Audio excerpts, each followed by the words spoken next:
Good afternoon, ladies and gentlemen. Welcome to the George W. Norris Legislative Chamber. The afternoon session is about to reconvene. Senators, please record your presence. Roll call.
Mr. Clerk, please record.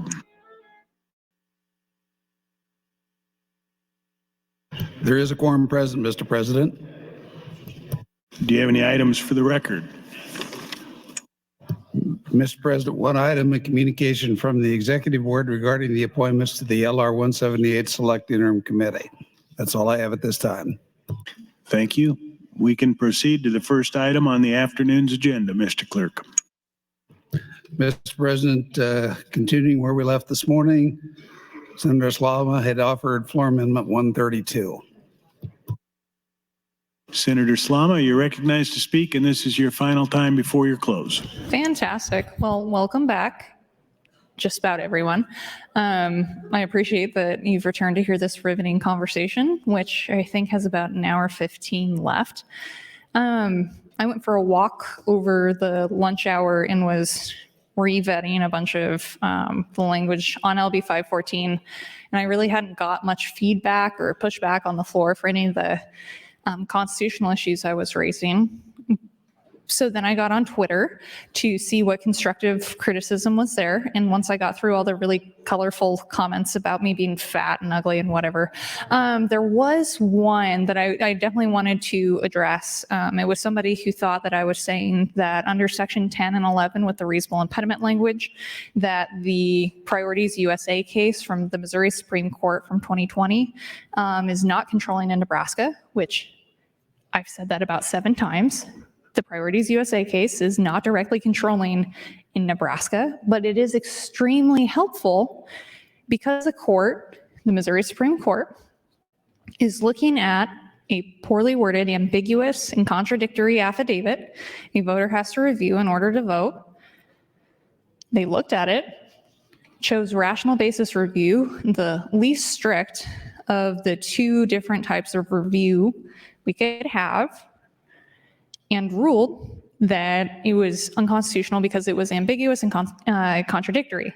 Now that case is relevant, even though it's the Missouri Supreme Court, because our Nebraska Supreme Court or even the US Supreme Court will be looking at either that low level of scrutiny with the rational basis test or the higher level of scrutiny.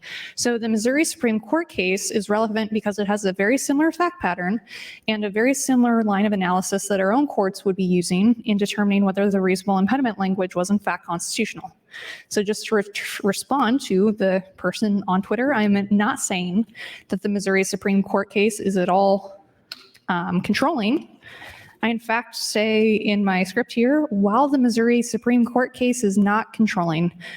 So just to clarify that, to make sure that we're getting the facts straight, I would like to wrap up my concerns with sections 10 and 11 on this turn.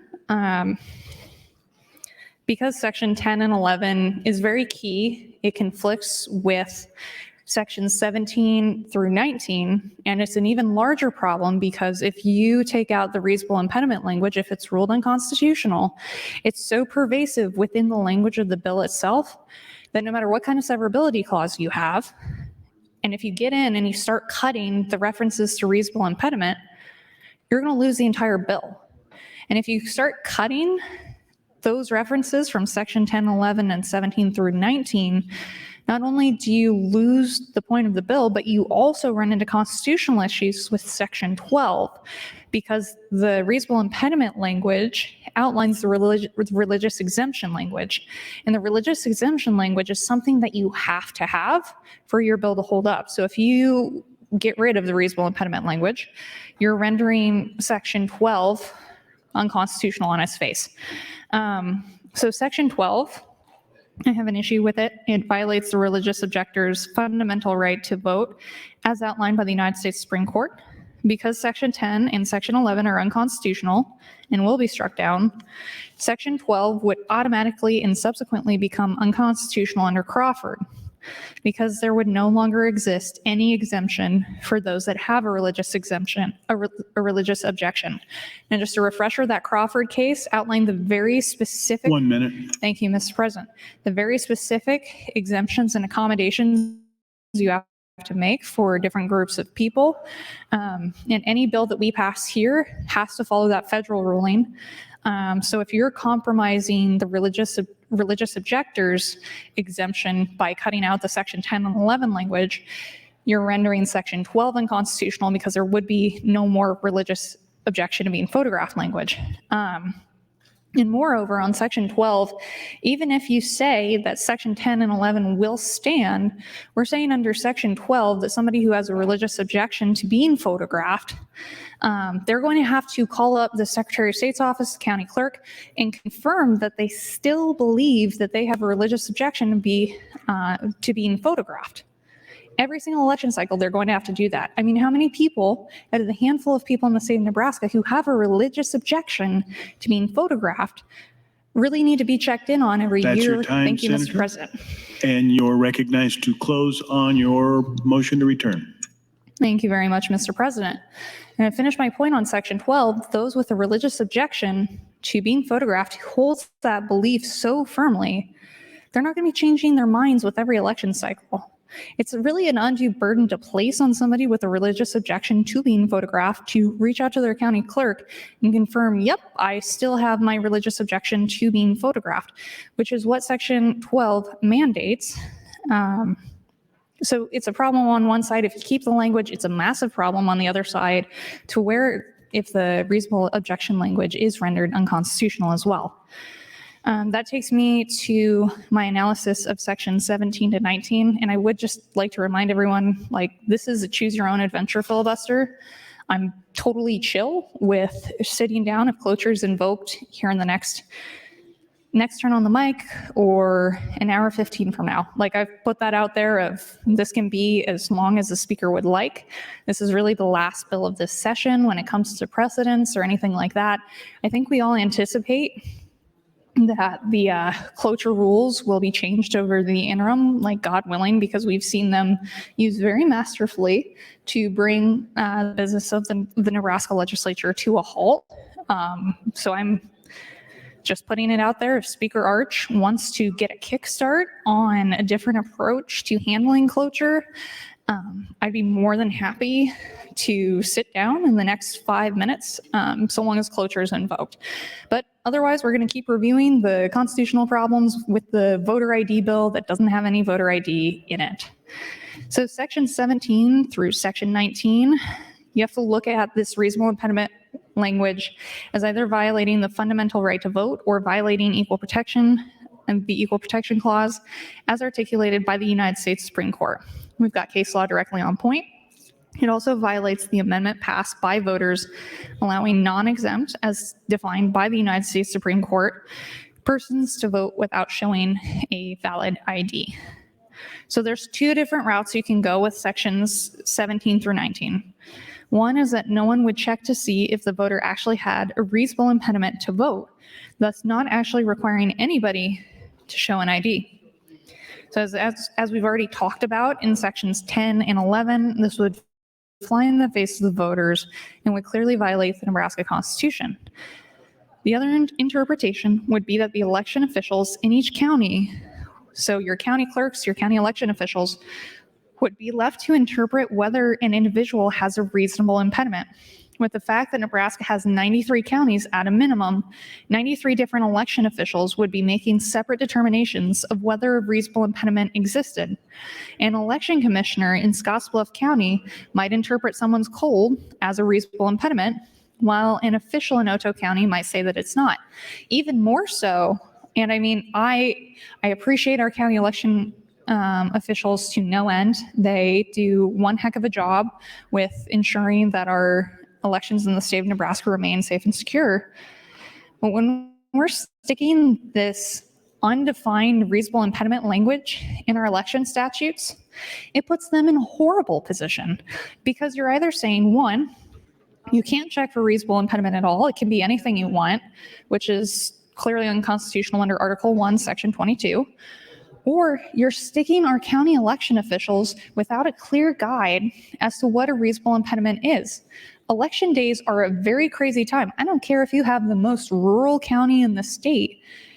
A county election official is being pulled in 20 different directions throughout the day. So you could not only run into different standards between, thank you, Mr. President, different standards within the 93 counties, but within those counties, running into different interpretations of what a reasonable impediment is. So like when we're talking about somebody's cold in Scottsbluff County, you could, as an election commissioner, go, okay, this person's coughing, hacking up a lung, it's just a cold, but we're going to call that a reasonable impediment. And somebody else comes in with a cold and they're sniffling because they took a sufficient amount of Dayquil and their symptoms are relatively under control. They have the same disease, but an election official might go, you're more than capable of voting, like you're fine, go home and get your ID, it's okay. So you're setting our county election officials up to where they have to track every single reasonable impediment exception they filed on election day, file it as they go on the craziest day of the year, and then force them to be consistent with the decisions they made without having any knowledge. Thank you, Mr. President.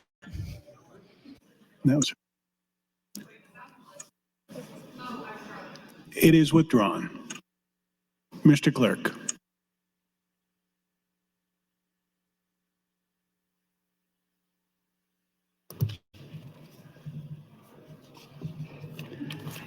In that case, Mr. President, Senator Slama would offer floor amendment 182. Specifically, that would be a motion to return to strike section 35. Senator Slama, you're recognized to open. Peachy, thank you very much, Mr. President. And again, I'd like to preface this with, I'm not doing this because I have any problem with the government committee or how they've operated. I don't have any problem with anybody who's voted to advance this through cloture in the last couple of rounds. This is nothing with anything I have to do with anything in the body, anyone in the body, besides just a couple select people, and Colonel Brewer is not one of them. He's a wonderful friend, and I think he's absolutely been operating in good faith throughout this process. But back to this section 17 through 19 set of problems. So on one hand, we're saying reasonable impediment counts for anything a voter could say is reasonable. We're not going to track the reasons. Everything's okay. On the other hand, because you're not defining reasonable impediment, each county election official is going to be stuck on election day tracking every single reasonable impediment that comes through the door.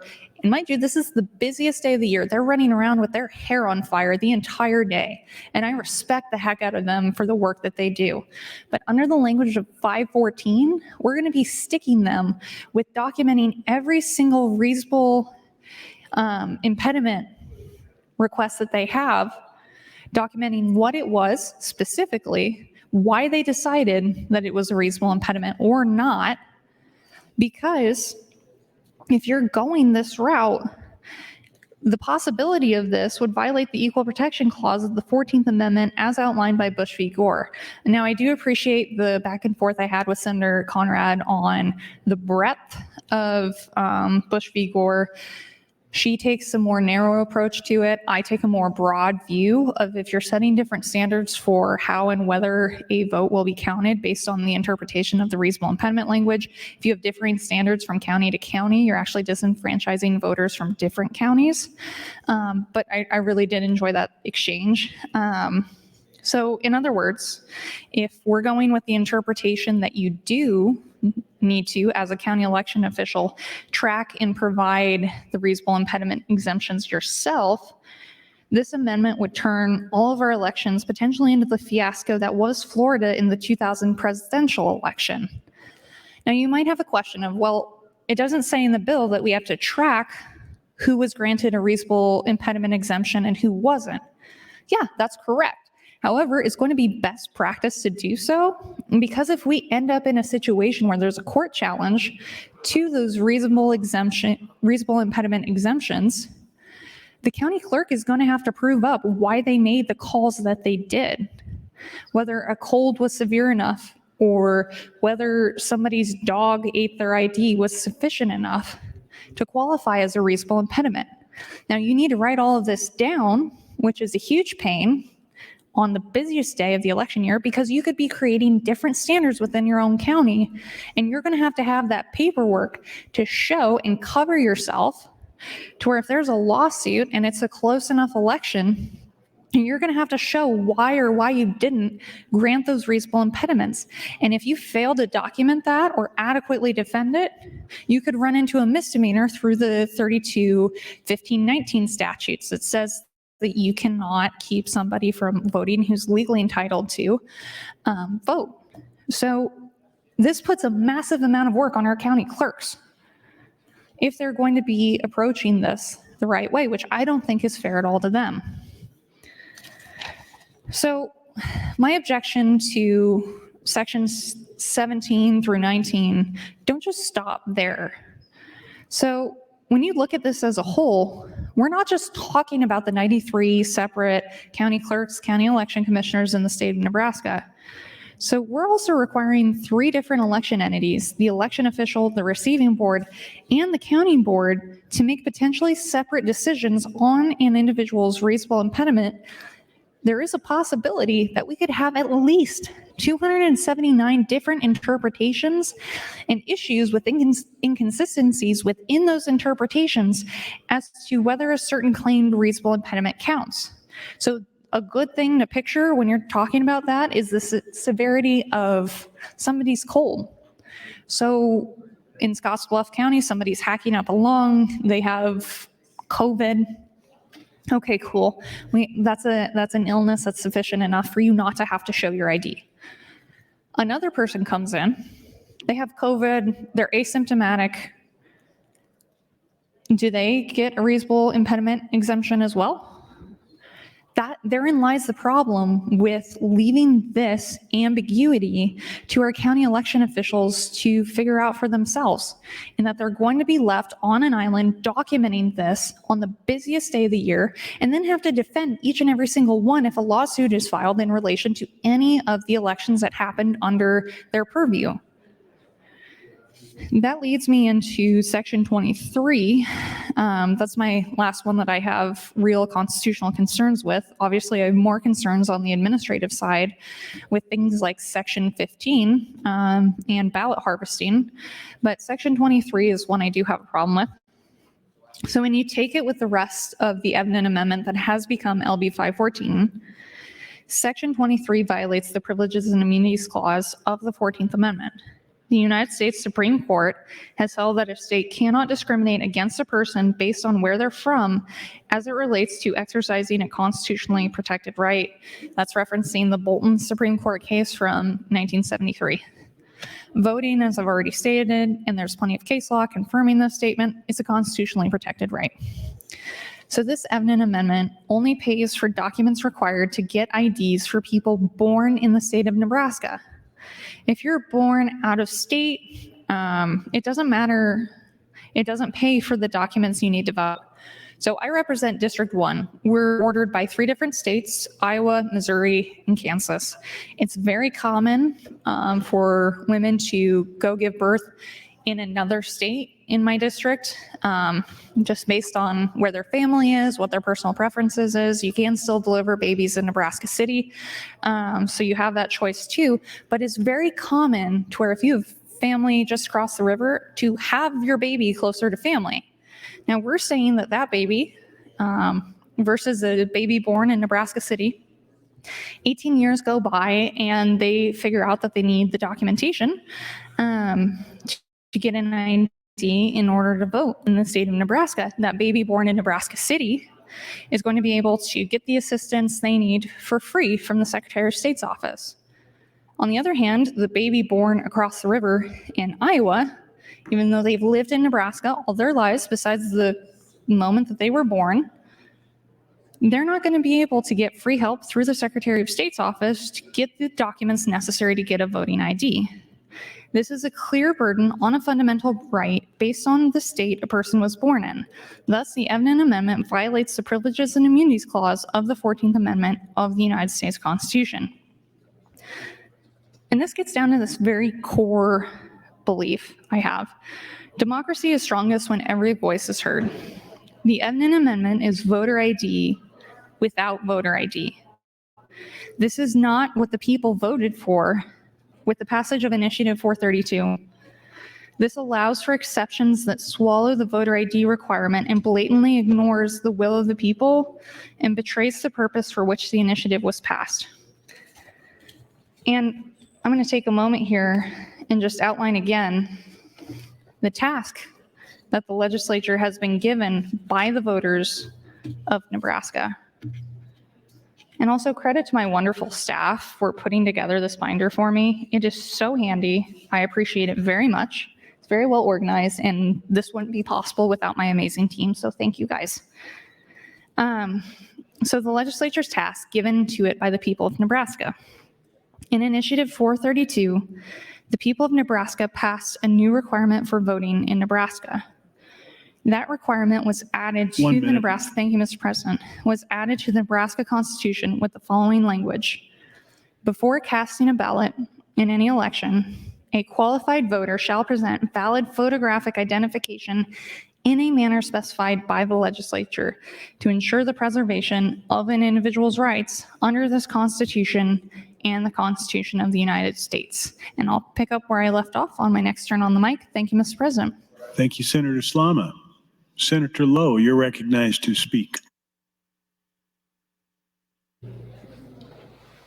Question.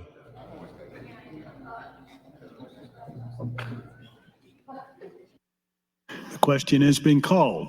Do I see 5 hands? I do. The question is, shall debate cease? All those in favor vote aye. All those opposed vote nay.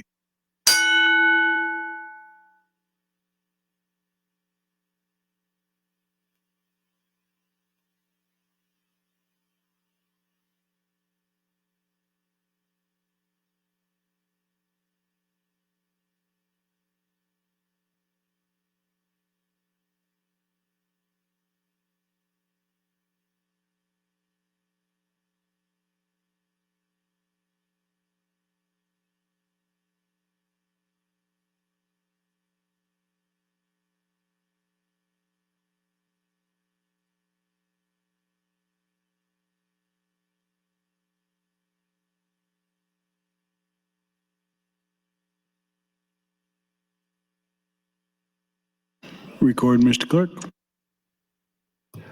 26 ayes, 5 nays to cease debate, Mr. President. Debate does cease. Senator Slama, you are recognized to close. Thank you, Mr. President, and I appreciate Senator Lowe's gusto in calling the question. I have plenty of amendments to come up after this, so it really doesn't make a difference in terms of timing of the debate because it just takes away 10 minutes. And if I really wanted to, I could take this to a vote now that we're taking things to a vote and then file a motion to reconsider, and we could be stuck on this amendment and reconsider on this until 2:30 or whenever cloture is. I appreciate the joy with which Senator Lowe brought that calling the question. But here's the thing, and people have been coming up to me going, well, why don't you just sit down and shut up? That's a fair point. You know, I really don't want to be filibustering for 2 hours on the last day. And I know everybody's thought is, well, why don't you just sit down and shut up? That's because we have several more amendments filed behind this. Not all of them are mine. And I promise to take this 2 hours. I'm a woman of my word, like if nothing else. Like I've made it abundantly clear that I'm not going to take anything here to a vote. I'm going to withdraw this. We're going to have a new one up. I'll get a 10-minute open. Someone will probably call the question. And I'll get a 5-minute close. Like you're only saving 7 to 8 minutes because it would be a standard 10 minutes of me having 2 turns to speak outside of my intro and my close.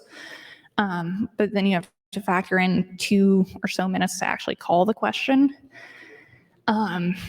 So it's an interesting approach to take, and I get the problems that you have with me filibustering 2 hours on the last day. It really does suck. It's a problem. But at the end of the day, the speaker is free to bring cloture, invoke cloture whenever he wants. Like, he's free to do that. So if you have a problem with me continuing to speak, you might want to go talk to the speaker as to why we're still here.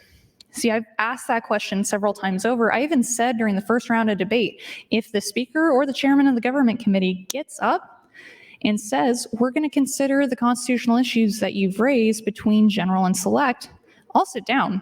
So that was 4 hours right there that I said, hey, here's my olive branch. That applied just as much to select file. So that was another 4 hours. And now it applies to final round. I mean, we're stuck with almost 10 extra hours on debate due to the refusal of people to actually work with me.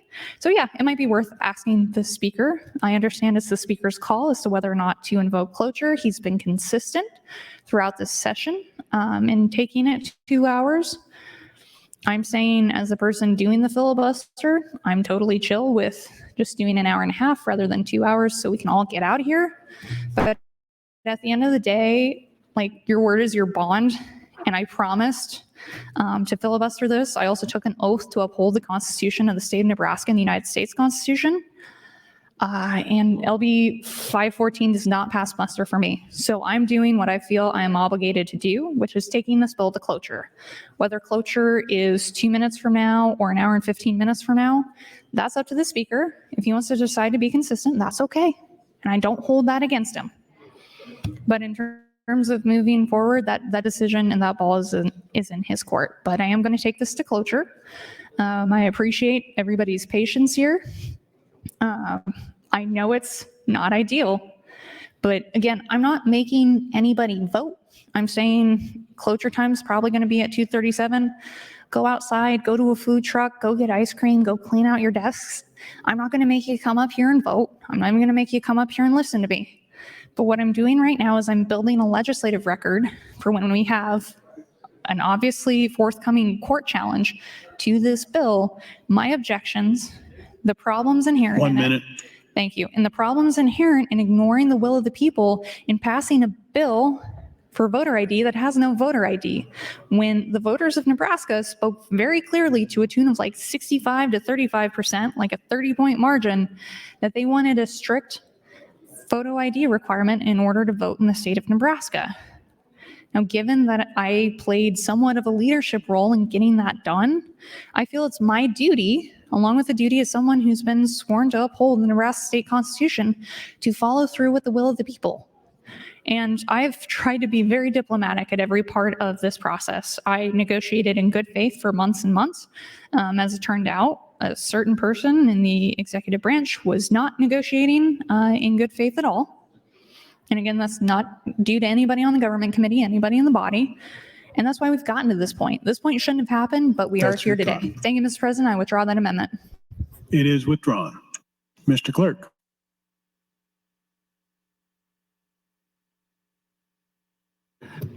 Mr. President, the next motion I have from Senator Slama is to return the bill for specific amendment, that being strike section 36. Senator Slama, you're recognized to open. Thank you, Mr. President. And just a preview of future events, like if we keep calling the question, I'll procedurally just let it go to a vote and then file a motion to reconsider so that we're staying on the single amendment request even longer. Like it doesn't make any difference to call the question besides like giving me a 30-second break while we wait for a vote on whether or not debate shall cease.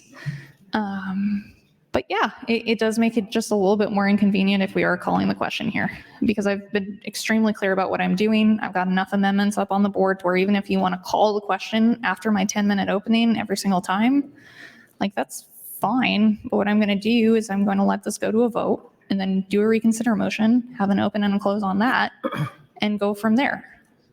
So like I get the frustration, I get the anger, but this one's not on me. It's not on me at all. I made this promise. Those in charge of the schedule decided to make LB 514 the last bill on the agenda. I'm sure there was a message there that I should sit down and shut up, which I'm sure everybody else is thinking right now. But I didn't come here to really make friends. Like that's not the duty that District 1 tasked with me. My task, the thing I swore to, was to uphold the Constitution. LB 514, I believe, is in clear violation of that. And given that I've been one of the leads on this issue for years, I will filibuster it, whether cloture is an hour from now or earlier than that. It's fine by me, but I will go back to outlining the legislature's task given to it by the people of Nebraska. So in Initiative 432, the people of Nebraska passed a new requirement for voting in Nebraska. That requirement was added to the Nebraska Constitution with the following language. Before casting a ballot in any election, a qualified voter shall present valid photographic identification in a manner specified by the legislature to ensure the preservation of an individual's rights under this Constitution and the Constitution of the United States. So that's that constitutional amendment language. That's our task. So a qualified voter clearly means that the requirement applies to all qualified voters. The legislature only gets to decide the manner in which people show their ID. So this isn't a question of whether, when we're forming the framework for voter ID, it's not a question of whether a person shows an ID, it's a question of how they're going to show that ID, taking into account the clear exemptions put out there in the Crawford decision. The United States Supreme Court, in the Crawford decision, has said there are certain groups that must be exempt from showing an ID or have accommodations to help them get an ID. They are people who cannot get a birth certificate to get an ID, people who cannot afford to pay for a birth certificate to get an ID, homeless individuals who did not have an address to get an ID, people with a religious objection to being photographed. So when we combine the task given to us by the people of Nebraska with the voter ID accommodations required by the United States Supreme Court, a Nebraska voter ID law may only include certain exceptions and accommodations for those 4 groups. And the legislature's task is to determine how everyone else will show their ID. So when I look at this language, you have to take it in context with all the other case law, all the other relevant voter ID laws. The language that Nebraskans adopted in their constitutional amendment was a strict voter ID language. There are other states out of the 35 that have voter ID that are more permissive in their language.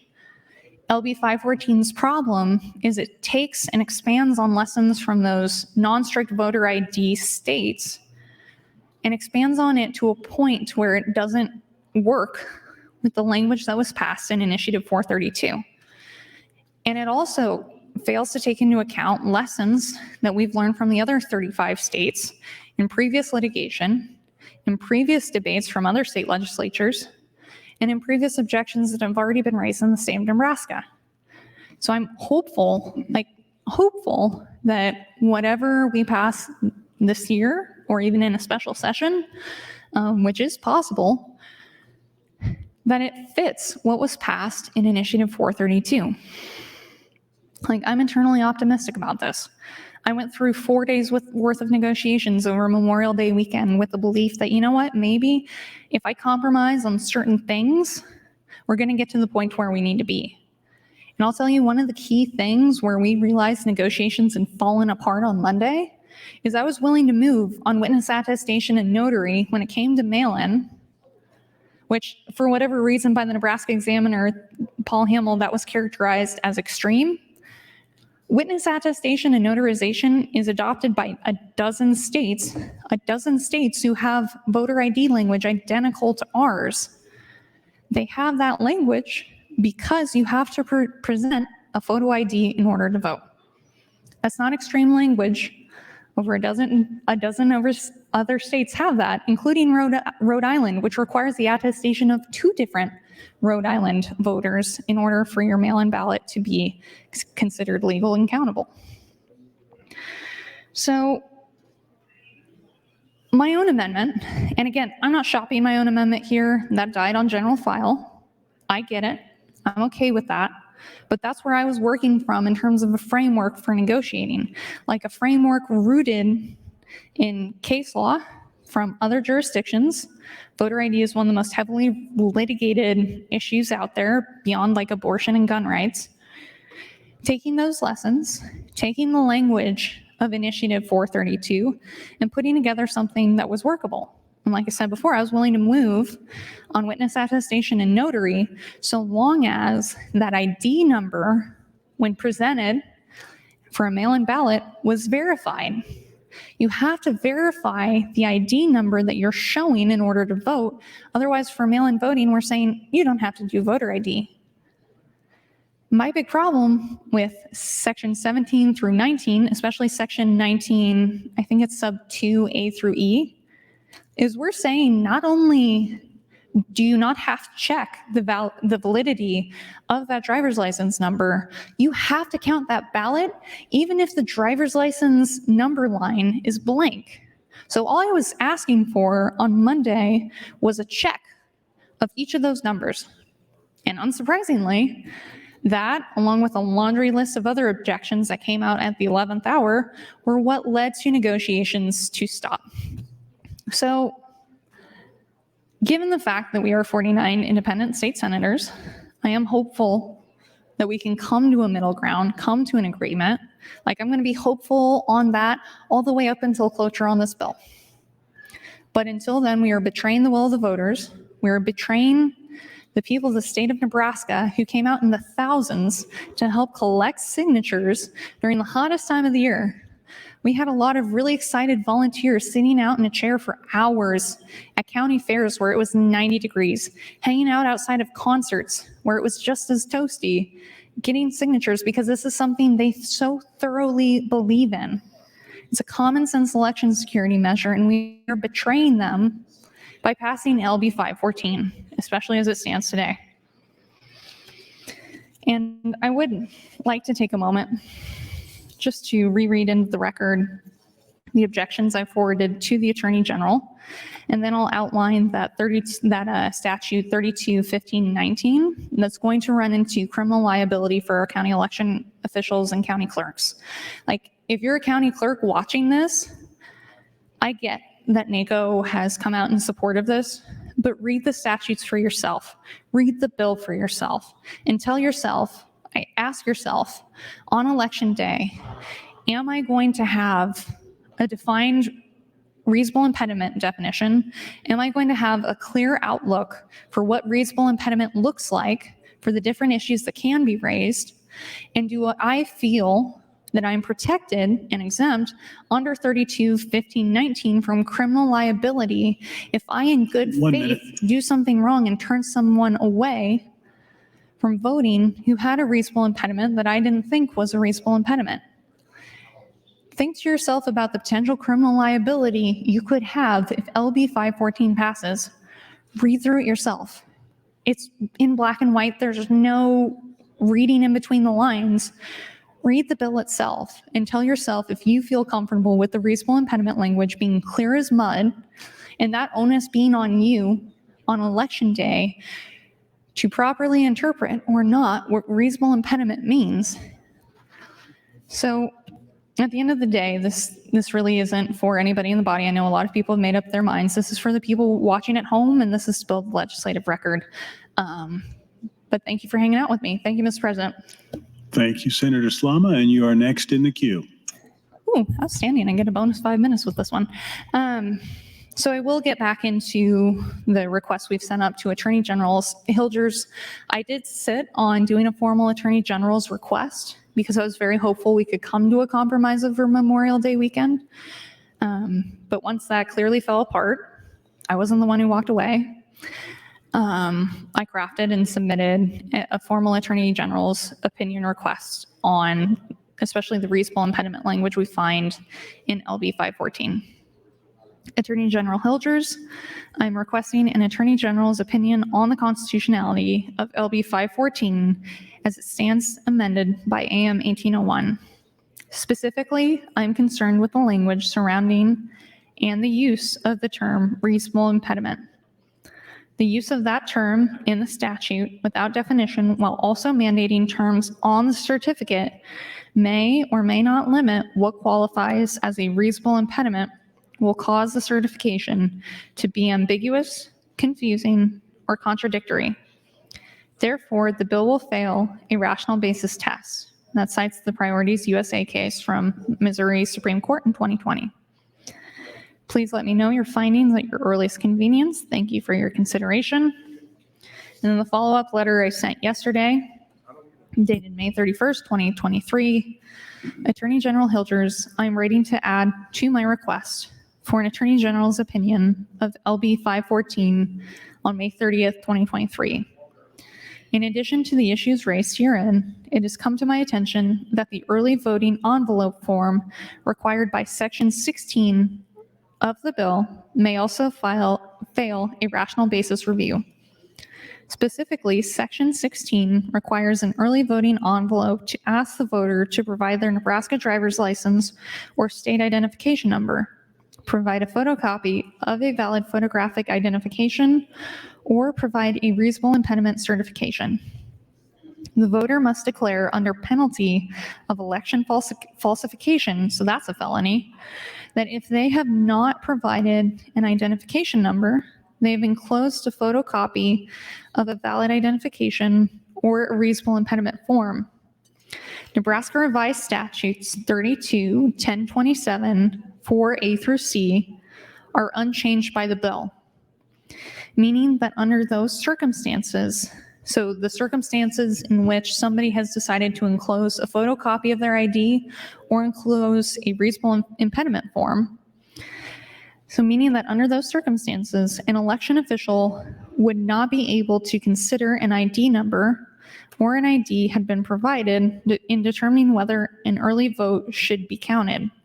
So that's the problem of if you have that stuff in the envelope in which your vote is, You can't decide whether or not a person is qualified to vote while their envelope containing their vote has been opened. That ballot has been compromised. So we're saying, and my problem is, that you have to count that vote as soon as that main envelope with their vote is open.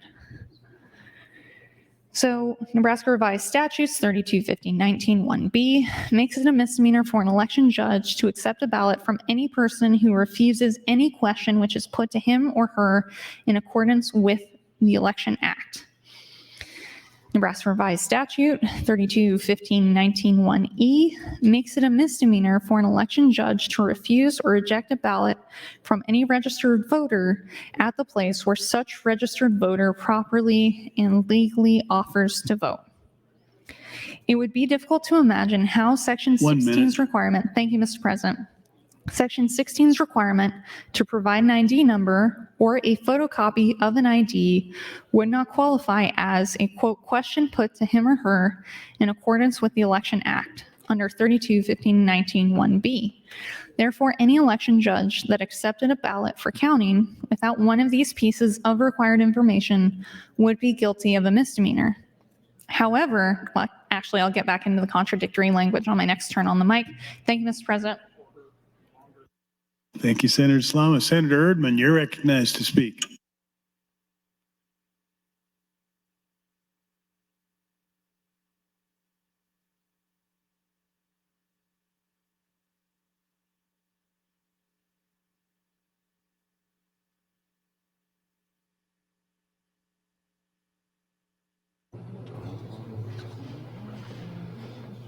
Thank you, Mr. President. So let's be clear about why we're here in June on this bill.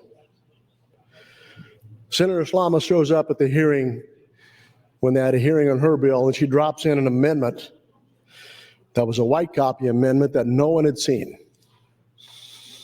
No one had seen it. So it set him back a little, trying to figure out how to deal with a white copy amendment to see if it was constitutional or what it was. And every time they tried to negotiate with her, she'd make changes. And she kept changing things, and she kept changing things. So the reason we're here today is because of her unwillingness to work with people and do the things that needed to be done to get this bill here. So she's here today wasting our time for some other purpose. I don't know what it is exactly. But she may get one vote. She was going to get two before she stood up and did this. And now I'm going to vote for this. What she's done is put 2 hours of our life to waste for nothing. It's disrespectful. Totally disrespectful for her own personal gain. So she can stand up and say, I'm a woman of my word, and I said I was going 2 hours, I'm going to go 2 hours. But she has absolutely no consideration for anyone else. None. We've been through a tough session. It looked like it was going to wrap up today with no incidents, and we get out of here and we'd be able to go home. So what she has done, those of us who live 400 miles from here, she has put me in a position, and others that live that far, to spend another day in Lincoln because we won't be able to make it home today. Total inconsideration, none. The reason 514 is here today instead of March is because of Senator Slama. Plain and simple, straight up. I have no idea why she's wasting our time to do this. Maybe she's got other aspirations. But I can tell you right now that this is uncalled for. And she said, I can put up other motions and reconsider, and I can do all this. That's exactly right. But is that considerate of us? No, it's not. No, it's not. And so what I've said on this mic, there's about 40 people in this room agree. And there's thousands more watching at home that agree. Someone needs to stand up and call it what it is, and I've done that. Now, you may think by the sound of my voice I'm a little frustrated. You're exactly right. Enough is enough. So there's no one else to blame for 514 being here on this last day except Senator Slama. Thank you. Thank you, Senator Erdman. Senator Arch, you are recognized to speak. Thank you, Mr. President. I just wanted to explain, and I certainly won't be taking 5 minutes, but I just wanted to explain this issue of invoking cloture because it's been referenced. Absolutely correct. I can invoke cloture. I mean, we can do it quickly, but this has been the struggle throughout our whole session, where my February 10th memo identified what full and fair debate is, and I have stuck to that throughout the whole session. And so I don't think I want to do that on the last day and change that. And so I don't want to step in and invoke cloture. And so I just wanted to explain that. Thank you. Thank you, Senator Arch. Senator Blood, you're recognized to speak.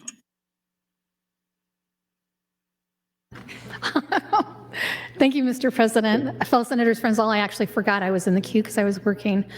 Hey, I just want to stand and give Senator Slama a break, but I also want to say that I find it really concerning that there's been comments that supposedly people have been told to shut up and sit down.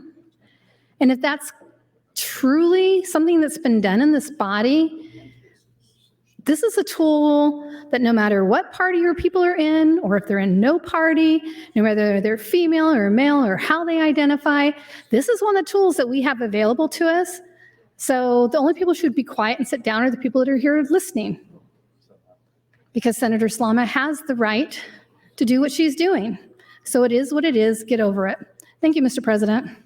Thank you, Senator Blood. Senator Jacobson, you are recognized to speak. Thank you, Mr. President. To be politically correct here, I'm going to say that I'm rising in opposition to return to select file, the floor amendment. But I thought about a point of personal privilege, but I want to speak briefly. Last week, I got word that a really good friend of mine and a really great friend to ethanol passed away, Bob Lundeen from North Platte. Bob was president of Mid-America Bioenergy, ran the plant in Madrid. Truly a self-made man, someone I had high admiration for. He was a risk taker. He was a hard charger. He was incredibly smart, and he was the epitome of entrepreneurism. Bob was a huge supporter of mine. I remember going and knocking on doors, and Bob was wanting to know when I was going to knock on his door. I knew Bob well enough to know that when you knock on his door, you better make it later in the day because he has some really great Scotch whiskey. And I knew I wasn't going to leave there without having a Scotch or two, and he didn't disappoint. But Bob truly was a great individual, and I just thought it was fitting today with the governor signing LB 562, the E10 or the E15 mandate bill, that it happened during Bob's funeral today.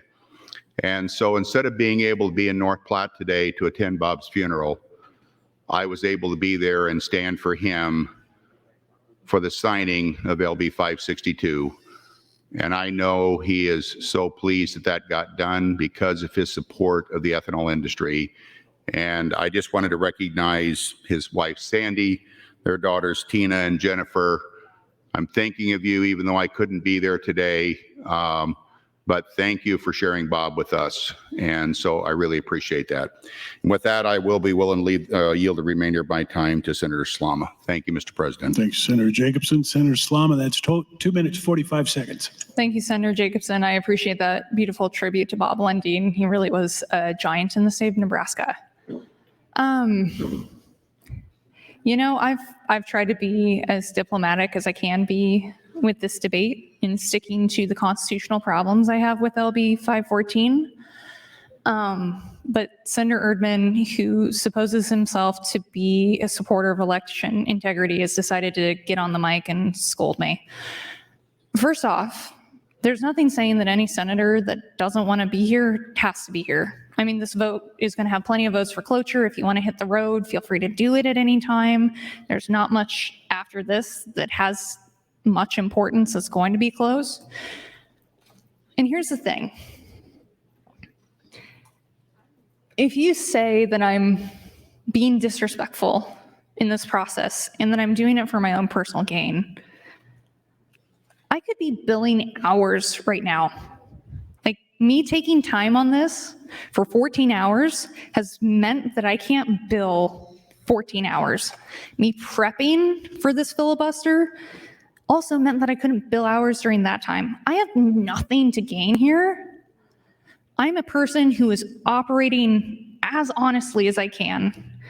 And you can check out and go home. I genuinely don't care. But we're going to talk about the process and procedure here and what happened behind the scenes as to why we are here today. Because if you want to put it on me, that's fine, but we're going to have a really uncomfortable conversation with the crap that happened behind the scenes to get us to this point. Because you're right, it is unacceptable that we are here today. But now we get to talk about the reasons why we're here today, which I didn't want to bring up out of respect for the process and out of respect for diplomacy, but that's gone out the window. Because there are a lot of things that I've been biting my tongue about that I get to talk about now that Senator Erdman, who supposes to be a supporter of election integrity, has decided he'd rather want to go home and pass an unconstitutional voter ID bill without any objection. So, yeah, I'm excited for my next turn on the mic. I am up. But yeah, now's a great time to tune in if you haven't been listening, because it's going to get pretty colorful. Thank you, Mr. President. Thank you, Senator Slama. And you are next in the queue. Outstanding. See, here's the thing. I've been looking forward to this turn on the mic for at least 5 months, because here's the thing. I introduced LB 535 in January. Still hadn't heard anything back from the Secretary of State. My office had reached out to him several times, asking for his input, asking for his thoughts. Because of delays in getting feedback from different agencies, we copied and pasted a non-strict voter ID framework to be our bill. Because we were at the end of the 10-day deadline, we had to get something dropped. We'd been working on it for months, but we hadn't gotten feedback yet from the Secretary of State's office. By the time the hearing came around for LB 535 in February, you're right, we did drop a white copy amendment that was in our hands the day of the hearing. Like, it wasn't until the day of the hearing that bill drafters, and they're well overworked, and that's on us. We introduced 800 bills this year. We had countless amendments. Got together a very complicated amendment, got it in my hands, so I would have something to drop in the committee hearing without feedback from the Secretary of State's office as to the direction in which I envisioned this language to go. And it did have strict notary requirements, just like Missouri does. People drop white copy amendments on bills at hearings all the time, so to pretend like this is some new occurrence, it's fake news. So we get through the hearing in February, and I finally start getting feedback from the Secretary of State's office. Here are the changes that we need to see made. I started meeting with everybody under the sun, just like I'd done in the months leading into it. I met with people from the nursing homes, met with DMV, met with reps from DHHS, met with university and college reps, so we could figure out a way to include all of the IDs that we needed to do to make technical changes to a very complex bill. Now, I did that for months. And for months, I waited for a couple of different things. First off was an Attorney General's opinion. I understand that takes time, but I wanted to get an assessment from the Attorney General on the different issues in our bill and where we could move, where we had to move, and where we couldn't. That took time. Something that took more time was getting the Secretary of State on board to even negotiate. And mind you, there are 3 people who brought voter ID bills, Senator Day, Senator Erdman, and myself. Now, this is all during a time where it's been told to me that some members of the government committee were meeting with the League of Women Voters or the ACLU or other groups, Civic Nebraska, who's now calling this bill the least worst option. Like, if you're a supporter of election integrity, you should probably be a red flag for you. But the introducers of the bill weren't invited to that. And over the next several months, I got dribbles of changes that needed to happen here or there. One-liners of the DMV, this needs to be changed so that we can adequately share information with the Secretary of State's office. Changes from DHHS of here's how we keep that Medicaid, Medicare information. Here's how you can make sure that those in a nursing home can have those IDs. Having tweaks sent like once a week from the Secretary of State's office of, hey, we need this language changed, or we're not going to do this. So my team, and here's the thing, is when you say that I haven't been operating in good faith, you throw my team under the bus too, and they have worked their tails off for not getting paid nearly enough for the amount of effort they have put into this package. So every single time I'd get a change from the Secretary of State, I'd send it up to bill drafters, get it back. If it's not what they wanted, we'd send it back up. Thank you, Mr. President. And all the while, about once a month, I'd find out that the Secretary of State has thrown out a new amendment, one that hasn't been worked on by anybody who's worked with voter ID, worked on with a very small amount of people. So every month or so, I'd have to run around and go, this is my bill. Please tell me what's going on isn't happening in bad faith. And time again, I would be assured that no, this is just a backup. This is only if you need it. And all the changes that the Secretary of State's office is feeding my bill, which it was made clear to me that that would be the vehicle, were intended to undercut my own bill. The changes that the Secretary of State pointed to that would cost $20 million were sections of law that they demanded to be included in there. And I'm gonna keep talking about this because we've got a lot more of this to go. Thank you, Mr. President. Thank you, Senator Slama. Senator Michaela Cavanaugh, you're recognized to speak. Thank you, Mr. President. I wanted to ask Senator Slama a question, but I'm going to yield my time. So I'm going to ask the question and then yield my time. It's 100% a gotcha question. Gave you no heads up whatsoever. But a couple of days ago when you were talking on this bill, you mentioned something, and I'm going to get it wrong, cattle case? Okay. And you mentioned it, but you didn't really describe what it was, and I was just intrigued by the name. So I yield my time to Senator Slama if she'd like to explain what that was. Senator Slama, yes. Will you yield to a question, Senator Slama? Yielded the time. Outstanding. Thank you very much. And thank you, Senator Cavanaugh, for asking that question. Cattle case is like a unicorn of a case that anybody conducting legal research can look at and go, yes, this has a similar fact pattern to what I'm looking for. It has a clear decision on the questions that I'm looking at. And it's at least halfway relevant and halfway influential on what my own court might rule in this situation. So it's the case that's directly on point. It's a magical unicorn, and it's just wonderful. And that's what that Priorities USA case is when it comes to the reasonable impediment language. But back to process. So I was in New York towards the end of April. I think it was April 20th. And I found out that the Deputy Secretary of State, along with several other proponents of the Secretary of State's approach, had been pressuring county election officials to sign on to a letter. And the letter offered a description of the comparisons between a Secretary of State's amendment that I hadn't seen yet and my own amendment. And it spouted a ton of inaccuracies. It was like a wish list of, if you supported voter ID, here's how we could reasonably do it on the evidence side, when if you actually looked at the language of the amendment, it wasn't there.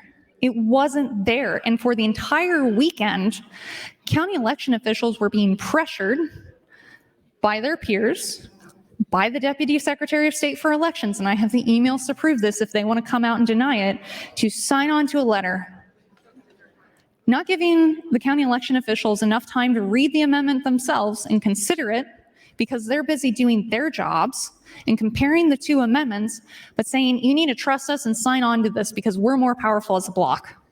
And it's at that point that I reached out to the Secretary of State directly, shot him a text, and I'm more than happy to produce screenshots of this, of me stating that the Secretary of State's public interference with the legislative process is absurd.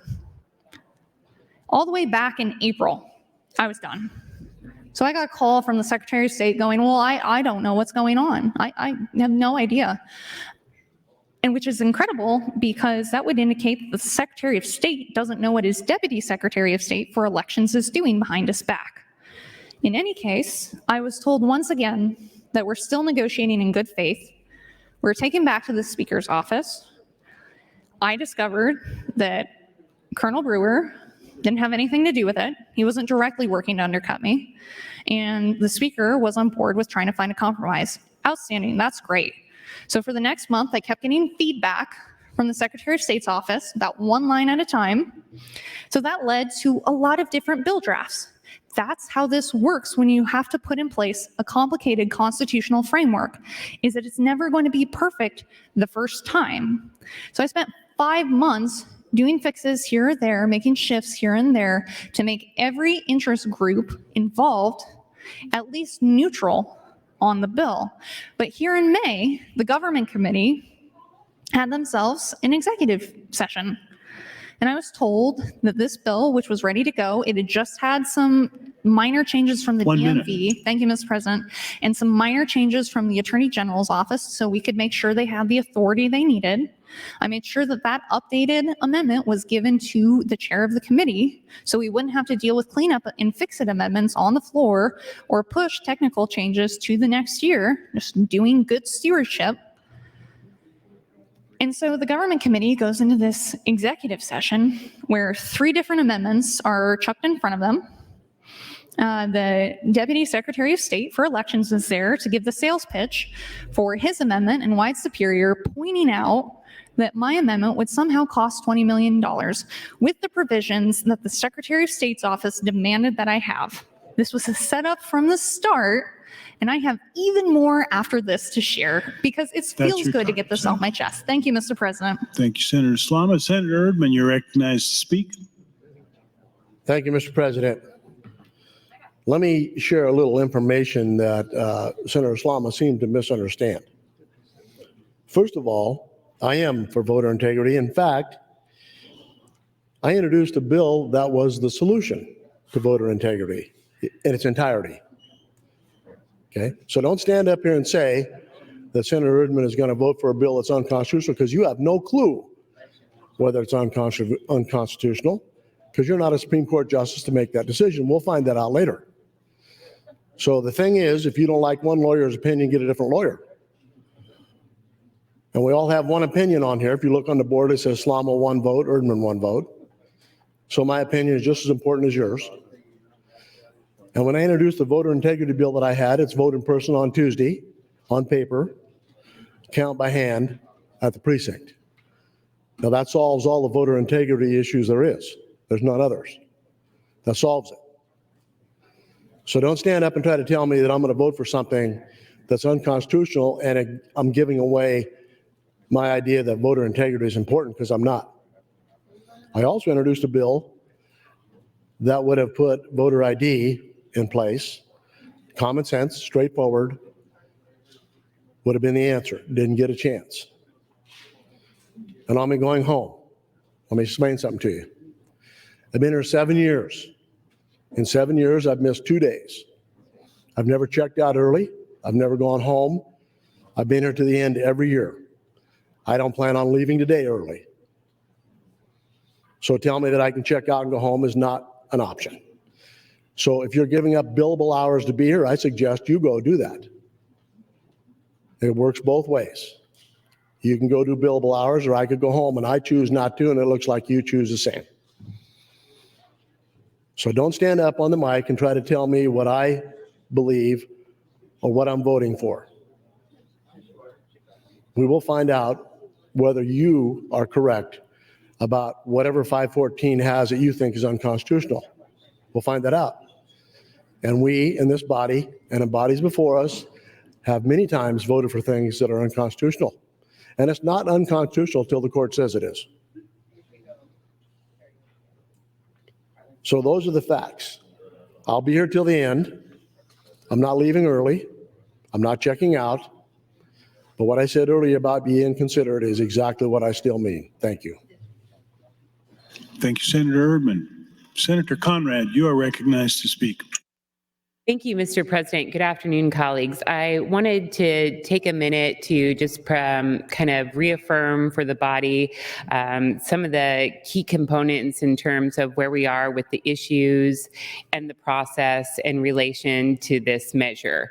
I was actively involved on general file. I think that we made a clear record about how the government committee had conducted itself through this process and tried to focus on the key legal, policy, and practical considerations that we considered that have become a part of LB 514. That being said, I respect the right of Senator Slama or any senator to fully utilize the rules as they see fit to advance the issues that they care about as they are in service to their constituents and our state. And if that's the route that she feels she needs to take strategically, that is her right. And that is integral to our institution as a whole, no matter who is utilizing the ability to engage in extended debate. But I also want to take a step back and make sure that while there are perhaps personal or political disagreements maybe spilling out in this late hour at this last day of session when people are understandably a bit fatigued, we can't and we mustn't lose sight of the issues that are before us with LB 514. Friends, we're talking about implementation of a new constitutional amendment that was adopted by the people of Nebraska, impacting how we conduct elections in Nebraska. And it's important, even for those of us, including myself, who vehemently disagree with voter ID from a principled perspective, that we put aside our personal differences and we honor the will of the people. And that's exactly what we're trying to do in good faith with LB 514. And what the committee process did was what all committees do. We worked with stakeholders in Nebraska, across the state and across the political spectrum to gain insights and information about how to craft the best policy. We took information from frontline election officials who work really, really hard to conduct free and fair elections in Nebraska and had great ideas about implementation. We heard from civic engagement groups, and we heard from citizens who had a variety of different perspectives when it came to how to implement the voter ID measure or voting rights measures in general. And we incorporated that feedback and we looked at the boundaries that we have to operate within. Constitutional provisions, federal law, state law, a host of different court cases. And it's a pretty complex endeavor to try and synthesize the public feedback, the different points of view on the committee, and that legal framework. But we were able to come together and find a path forward to implement the will of the people without disenfranchising eligible voters, and in time so that we can prepare appropriately for the 2024 elections. That is what is before you in LB 514. And let's also be clear about something else. Voting rights are fundamental rights. They are highly protected, as they should be, and they do not belong to any one political party. They belong to all of us. They belong to the people. And when we're talking about fundamental rights, even when implementing the will of the people, we can't do whatever we want to do. We have to safeguard and proceed cautiously to protect the right to vote, which is foundational in a democracy, and the right upon which many, if not all, of our civil rights rest. So let's take a step back, even though it's late in session, even though it's late in the day. Let's look at the process, which which aligns with our process in Nebraska. Let's look at the issues which have been carefully vetted, and let's do our best to implement the will of the people without disenfranchising eligible voters. If we need to make adjustments in the future, we will. That's the Nebraska way. We'll learn from this experience, and with a robust public education component, hopefully we'll be able to conduct a chaos-free election in 2024, which I think that That's your we time, absolutely Senator. will be able to do. Thank you. Thank you, Senator. Seeing no one in the queue, Senator Slummer, you're recognized to close. Thank you, Mr. President. And can I just take a moment to say that I do appreciate Senator Conrad giving thoughtful feedback rather than taking the opportunity to scold someone.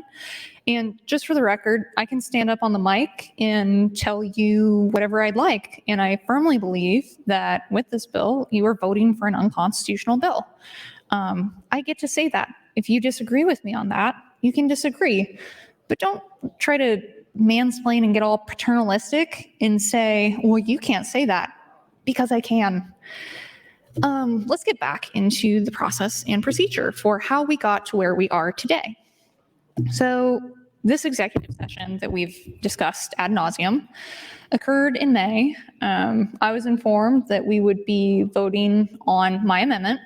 As it turns out, the committee was actually considering 3 different amendments. And as it turns out, the Deputy Secretary of State for Elections was there to give the pitch for the Secretary of State's amendment, which I hadn't seen. I didn't even know existed. Again, it was just like this once a month thing where the Secretary of State would pull out their dream amendment and say that it's the route now, and that it was going to be attached to my LB 535 without my consent. And I made very clear every time that I wasn't going to let that fly. But that happened again in May. And the pitch that was given to members of the government committee was this amendment. It was 1745. It turned into 1801 when it was attached to LB 514, was that this is a clean amendment and that Salama's amendment cost $20 million. The provision they pointed at was a provision that the Secretary of State's office demanded be in there. So I, in good faith, raised a challenge saying that a member of the executive branch should not be present at an executive session for a committee, because you'd be setting the precedent then of someone like the governor being able to skip in and provide orders to a committee during the executive session in a hearing that's not open to the public, not on the record, not recorded. And thankfully, Colonel Brewer did a new executive session after that, in which the same outcome occurred. Senator Sanders did switch her vote, which I appreciate. But the thing that I requested at that point, after trying to figure out what was going on with this bill, was that if we're going to bring a voter ID bill that I believe is unconstitutional, don't force it onto my bill.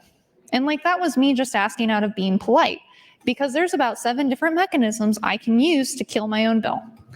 And I'm ready, willing, able to do that. This is an issue that's very near and dear to my heart. If we're not going to do it right, we should come back for a special session and do it right, which I know isn't a popular opinion in the body, and evidently me filibustering isn't a popular opinion in the body. But here's where I stopped caring about the time. A couple of weeks ago, I was running around trying to save this bill, talking with anyone and everyone to go, we're running out of time. I get it. But I need an honest take of what the issues with this bill are. I need honest actors, good faith negotiation, because I can see this coming as a problem, and I don't want to stick people with it. This is not a clean amendment. It's not a clean bill. This process has turned into a dumpster fire.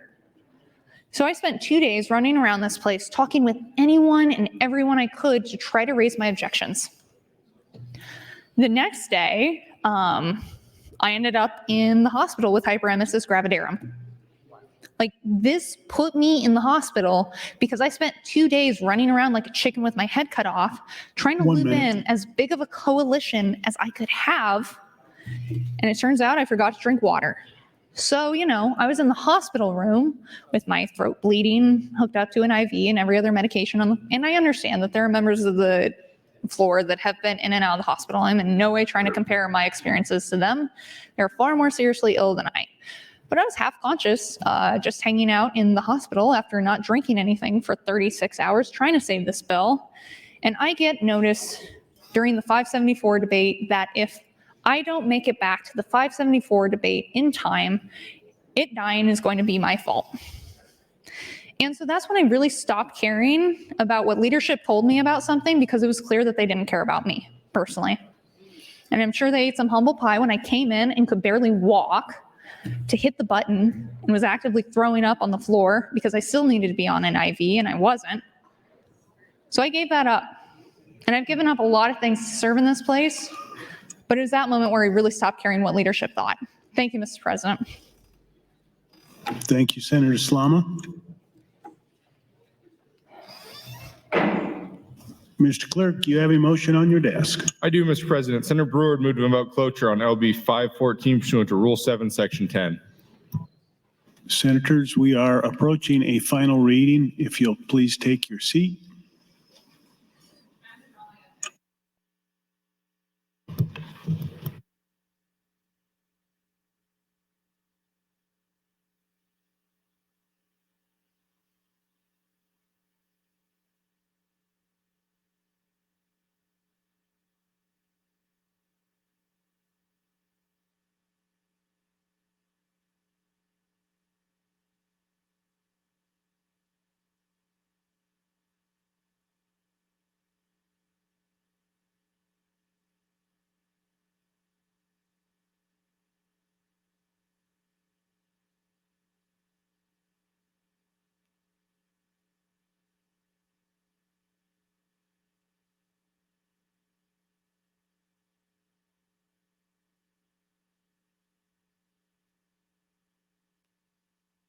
Senator Slama, it's our understanding you intended to withdraw that motion. Is that correct? Yes, sir.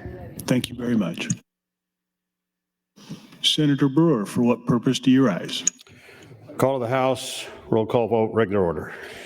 And we are on final reading. Senators, please stay in your seats. The vote is on the motion to invoke cloture. Mr. Clerk.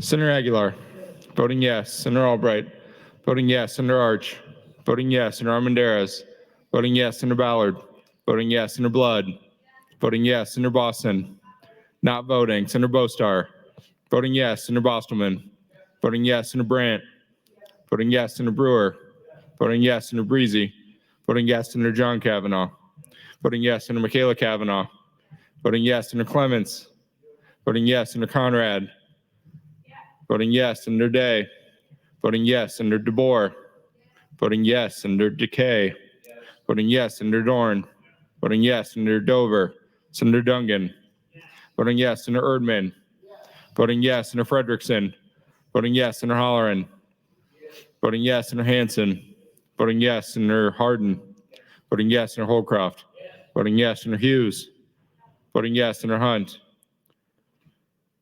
voting yes. Senator Ibach, voting yes. Senator Jacobson, voting yes. Senator Kauth, voting yes. Senator Linehan, Senator Lippincott, voting yes. Senator Lowe, voting yes. Senator McDonald, voting yes. Senator McKinney, not voting. Senator Mosier, voting yes. Senator Merman, voting yes. Senator Raybold, voting yes. Senator Reapy, voting yes. Senator Sanders, voting yes. Senator Slama, voting no. Senator Vargas, voting yes. Senator Von Gillern, voting yes. Senator Walls, voting yes. Senator Wayne,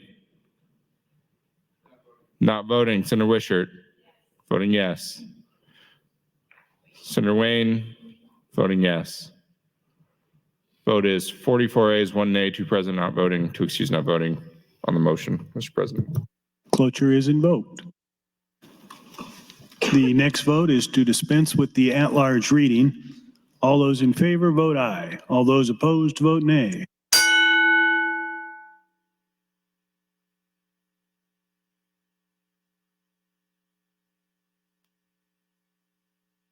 Record, Mr. Clerk. 38 ayes, 6 nays, dispense with the at-large reading, Mr. President. The at-large reading is dispensed with. Mr. Clerk, please read the title. Gross Legislative Bill 514, introduced by Brewer, 43, Bill for Vernacular Government, Section 32308, 32941, 32942, 32943, 32953, 32957, 6422, 7176, reissues Section 32101, 32103, 32103, 13219, 164, just 1 for revised system, 5 for valid photograph for its purpose, the voter to provide for such voters to provide procedures, voter reasonable opinion or religious objection to being photographed, relating voting and counting ballots to provide for free state identification cards and certified copies of birth records for voting purposes, prescribe change provisions relating to issuance of a state identification card or operator's license, to harmonize provisions to provide an operative date for Bailey Ridge sections, and to declare an emergency. All provisions of law relative to procedure having been complied with, the question is, shall LB 514 pass with the emergency clause? All those in favor vote aye. All those opposed vote nay.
Record, Mr. Clerk. Voting aye, Senators Aguilar, Albright, Arch, Armendariz, Ballard, Blood, Bostelman, Brandt, Brewer, Breezy, Michaela Cavanaugh, Clemens, Day, DeBoer, Decay, Dorn, Dover, Dungan, Urban, Frederickson, Holleran, Hanson, Hardin, Holcroft, Hughes, Jacobson, Lippincott, Lowe, Donald, Mosier, Raybold, Repe, Sanders, Vargas, Von Gillern, Walls, Wishart.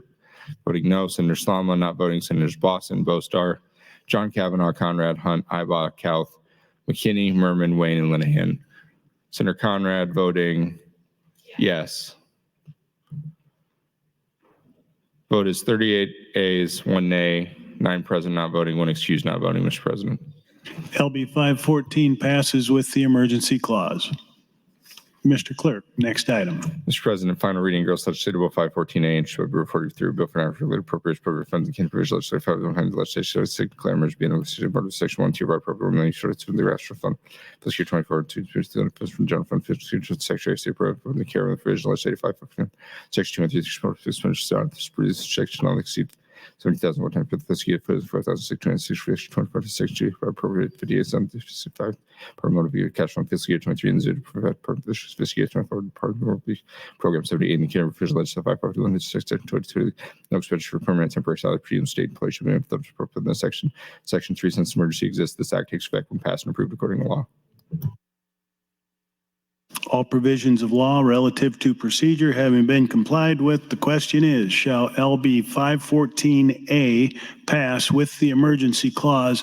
All those in favor vote aye. All those opposed vote nay.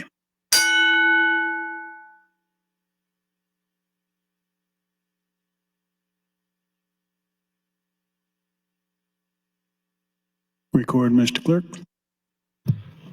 Voting aye, Senators Aguilar, Albright, Arch, Armendariz, Ballard, Blood, Bostar, Bostelman, Brandt, Brewer, Breezy, Kavanaugh, Clemens, Conrad, Day, DeBoer, Decay, Dorn, Dover, Dungan, Urban, Frederickson, Holleran, Hanson, Hardin, Holcroft, Hughes, Jacobson, Lippincott, Lowe, McDonald, Mosier, Raybold, Repe, Sanders, Vargas, Von Gillern, Walls, Wishart.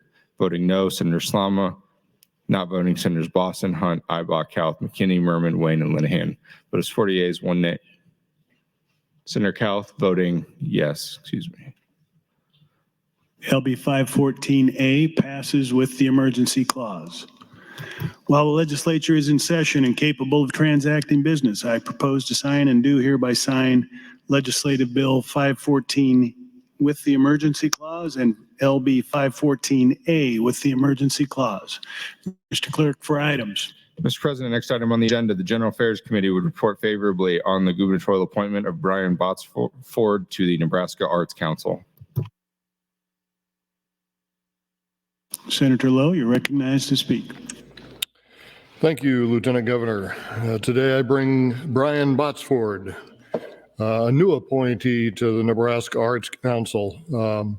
He has been an educator for 23 years, teaching instrumental and vocal music in Lexington, Nebraska.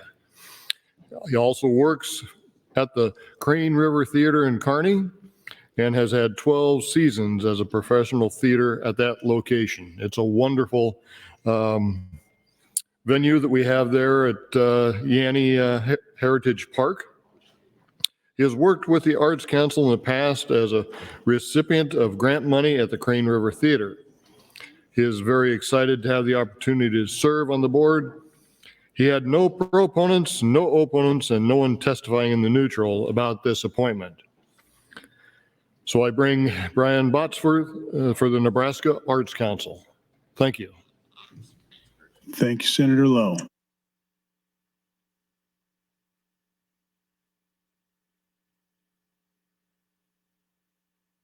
Senator Lowe and waives closing. The question is the adoption of the General Affairs Report specifically for the Nebraska Arts Council. All those in favor vote aye. All those opposed vote nay.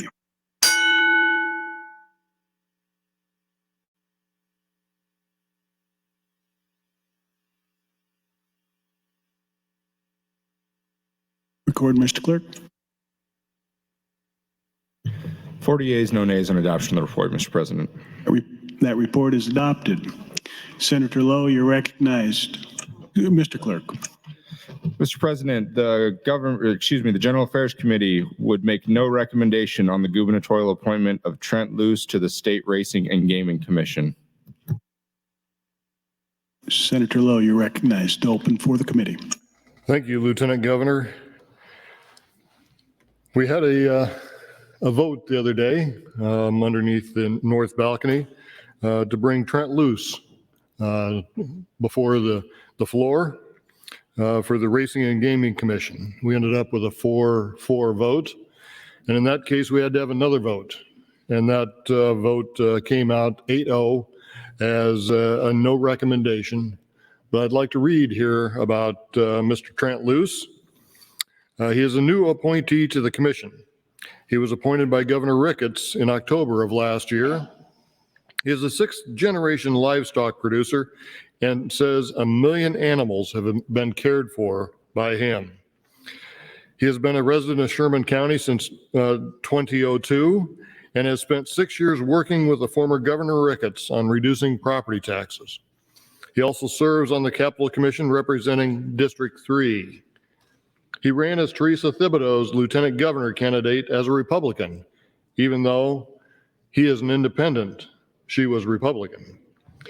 He has a criminal conviction, which he admitted during the hearing, and he pleaded no contest in 2001 to a misdemeanor for sale of cattle by deception. The prosecutors dropped the felony charge and another misdemeanor charge in exchange for the plea. He was sentenced to 2 years of probation and $5,000 in restitution and court costs. He admitted all this in his opening. He says he didn't understand that we had branding laws here in the state as he came in from South Dakota. He had one proponent speak on his behalf, Lynn McNally, CEO of Nebraska Horsemen's Benevolent and Protective Association. I have known Mr. Luce for several years now, and he's always been an upstanding fellow with me. I believe he is a radio announcer, and he is syndicated in something like 28 states also.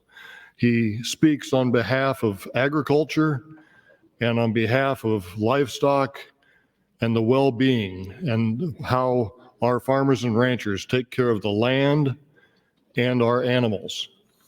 He speaks well, and he has done well since his appointment in October to the commission, and the commission welcomes him there.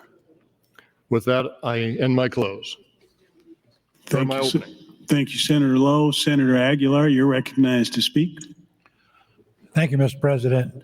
I rise on behalf of support of Mr. Luce. I can honestly say I don't actually know the gentleman. I've never met him, but in doing my due diligence, I called Grand Islands Fauna Park, spoke with the management to ask for their opinion of him. They spoke very highly of him, and the main word they used that impressed me was that he was a very fair commissioner. And I think that's what we need on the commission is fair people. Thank you, Mr. President. Thank you, Senator Aguilar. Senator Erdman, you're recognized to speak. Thank you, Mr. President. I stand in strong opposition to Trent Luce's appointment. Those charges that Senator Lowe spoke about are serious. He knew the brand laws. He knew he was selling cattle without a bill of sale. He knew that. Senator Aguilar, your opinion of him is probably appropriate from the person you spoke with, but he's had other issues since the cattle affair that happened, since the issue with the brand. I don't believe that a person with his past experiences and his, what shall I say, unwillingness to abide by the law is the person we need to have on the Gaming Commission. There are other people who could fill that spot who are far more qualified and who have a better history of doing things right. This is a mistake if you ratify or affirm Trent Luce today. This would be a mistake. So I wonder if Senator Lowe would yield to a question. Senator Lowe, would you yield to a question? Yes, I would. Senator Lowe, so your committee did not recommend him, is that correct? That is correct. We have a recommendation of no recommendation. So how do we vote if we don't want to confirm Mr. Luce? You will vote no. We vote no. So in other words, we vote against or for the committee's recommendation of no confidence, right? Well, right now you're just voting on Mr. Luce. We have to vote on the committee's recommendation, correct?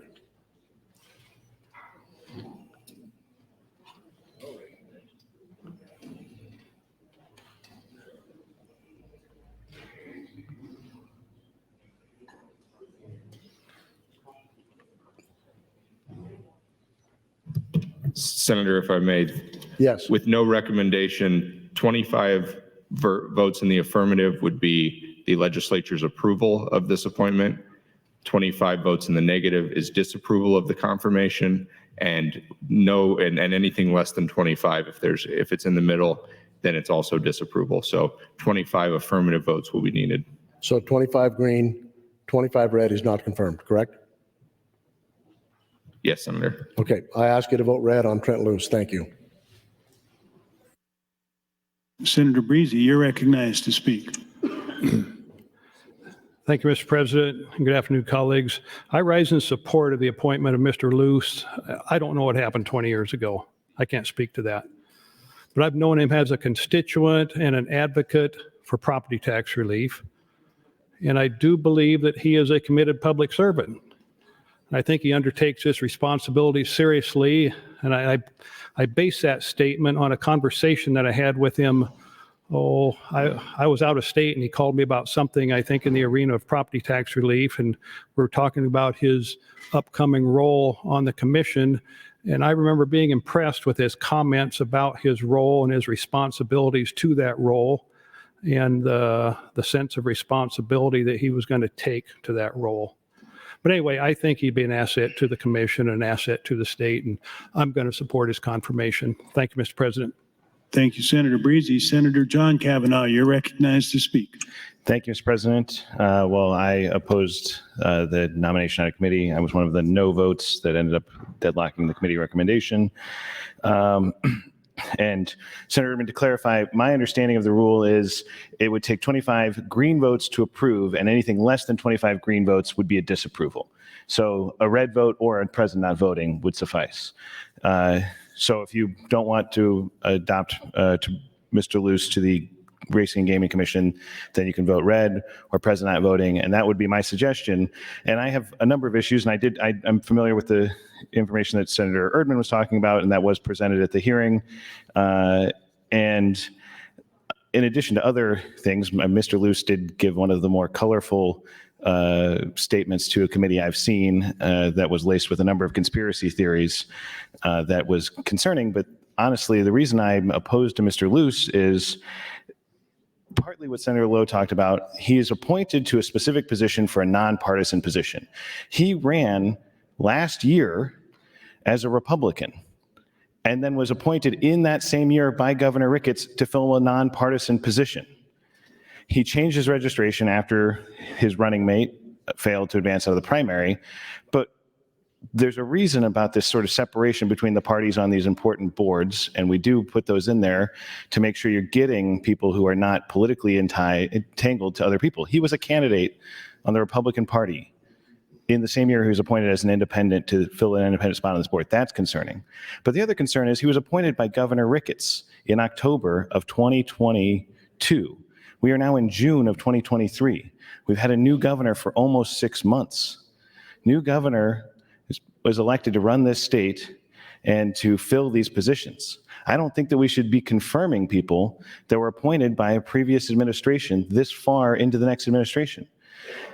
Governor Pillen has obviously demonstrated his adeptness at running the state so far and his ability to fill these positions. I have every confidence that if we vote present not voting or no on this confirmation, we will very soon have a qualified applicant proposed by Governor Pillen. And Governor Pillen can do an interim appointment, a recess appointment, just like Governor Ricketts did. That person will serve until confirmed or disapproved by this body.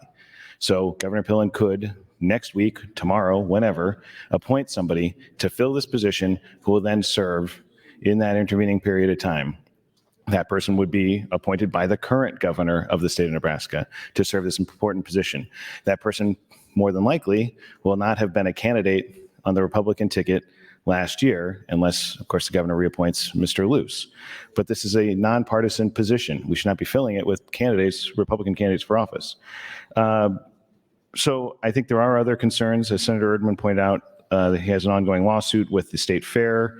But I just think that it'd be in our best interest to be a no or present not voting, allow the current governor to appoint someone that he finds appropriate for this important position. And of course, when he does do that, in that interim, again, that we will not lose time on this board. It is important they continue their work, the regulations standing up this new industry in the state. But I'm confident that Governor Pillen will be able to fill this position quickly and that the board will not lose time in that position. In reference to, I did speak to all of the regulated or number of the regulated industries about this. They are supportive of Mr. Luce, and you can take that, I guess, for what you find it to be worth. But I often have hesitation and concern when the industry that we're seeking to regulate is so excited about the person that we're talking about. Of course, we want them to have a good relationship. 1 minute. Thank you, Mr. President. We want the regulators and the regulated industry to have a good working relationship, but they should not be always happy. There should be some tension in that relationship because they are regulating them. So that, I guess you can take their recommendation with however you want to weigh it, but that's how I weigh it. So again, I would encourage your present not voting or a red vote on this vote. And of course, anytime Senator Erdman and I are on the same side, I think it's worth paying attention. Thanks, Senator Kavanaugh. Senator Raybold, you are recognized to speak. Thank you, Mr. President. I too am on the Government Veterans and Military Affairs Committee, and I'm sorry, this is General Affairs. I'm on that one too. I did vote in opposition to Mr. Luce's nomination because of his checkered past, and he is quite a character. But I did have an opportunity to discuss his service on the board as he is now serving. And I heard favorable reports that he is an advocate. He's working hard for horse racing in our state, is a staunch advocate of that. He's a staunch advocate of the casinos in our state. I do believe in redemption, but I know it is going to be up to a vote of this body. But it is my understanding that he is serving fairly in the position that he has been appointed to. Thank you, Mr. President. Thank you, Senator Raybold. Senator Dover, you're recognized to speak. I would encourage people to be present, not voting or no. I think he is quite a character. I think I've said it a number of times. I feel much more comfortable with Governor Pillen appointing that position. Thank you. Thank you, Senator Dover. Seeing no one else in the queue, Senator Lowe, you're recognized to close.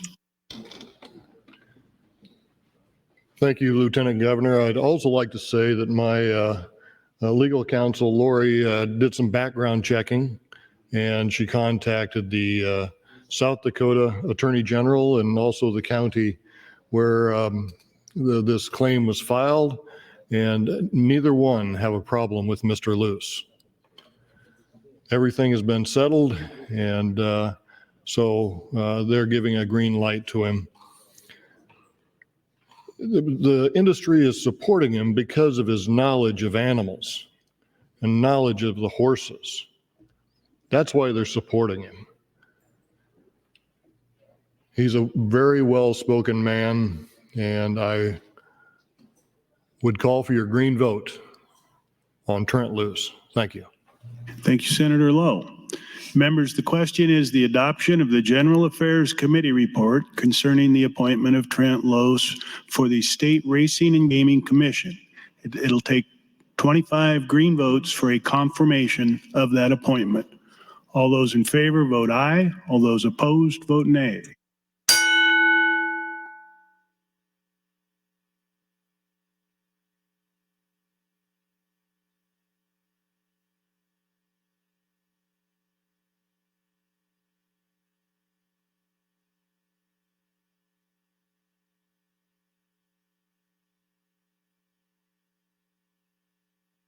Record, Mr. Clerk.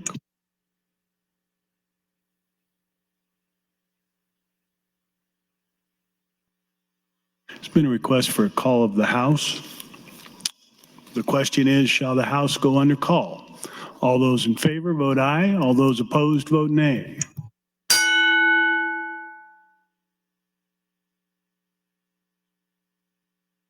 Record, Mr. Clerk. 35 ayes, 3 nays, place House under call. The House is under call. Senators, please record your presence. Those unexcused senators outside the chamber, please return to the chamber and record your presence. All unauthorized personnel, please leave the floor. The House is under call.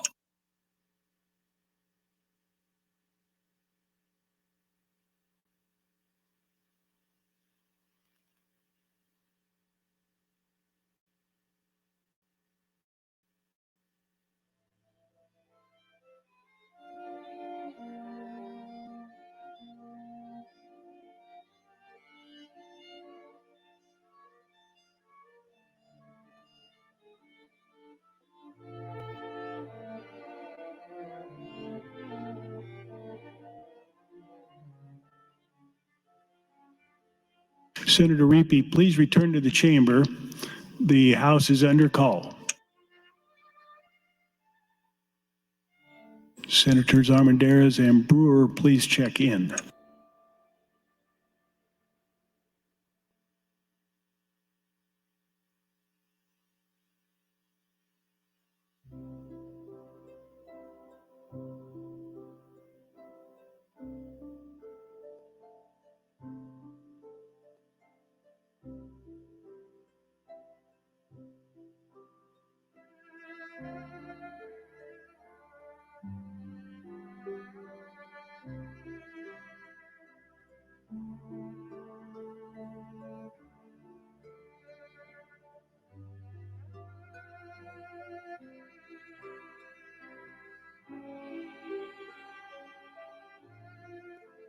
All unexcused members are now present.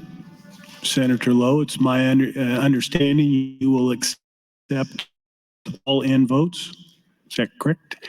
Mr. Clerk. We are now accepting call-ins.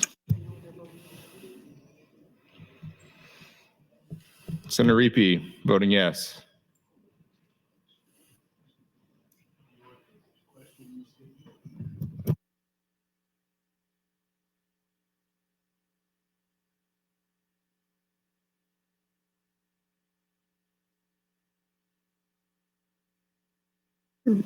Record, Mr. Clerk.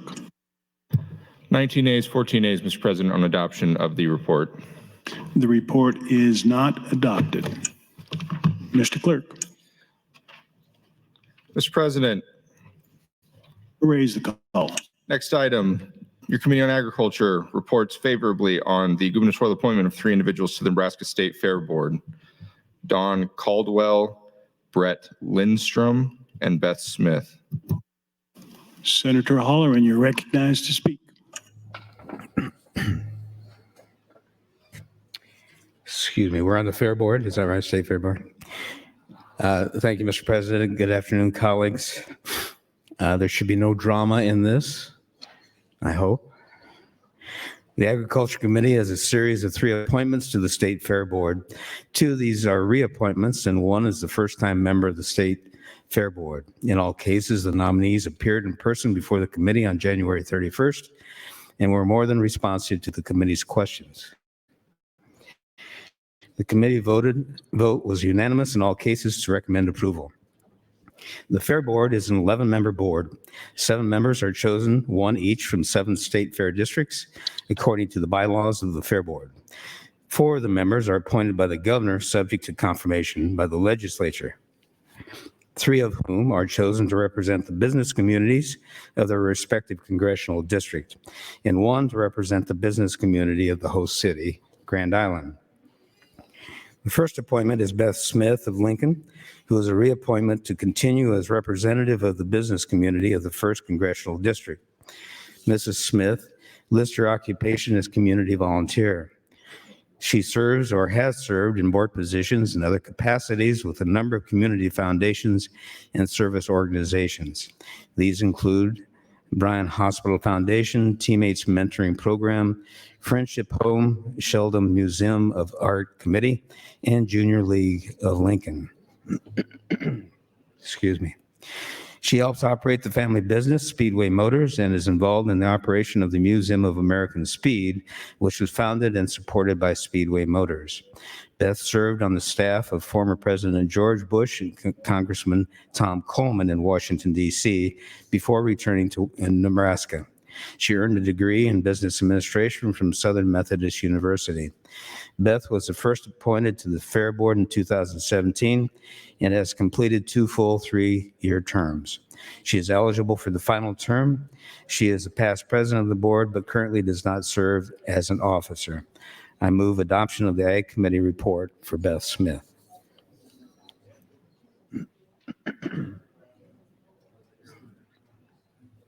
Senator, we're able to do all 3 in one vote.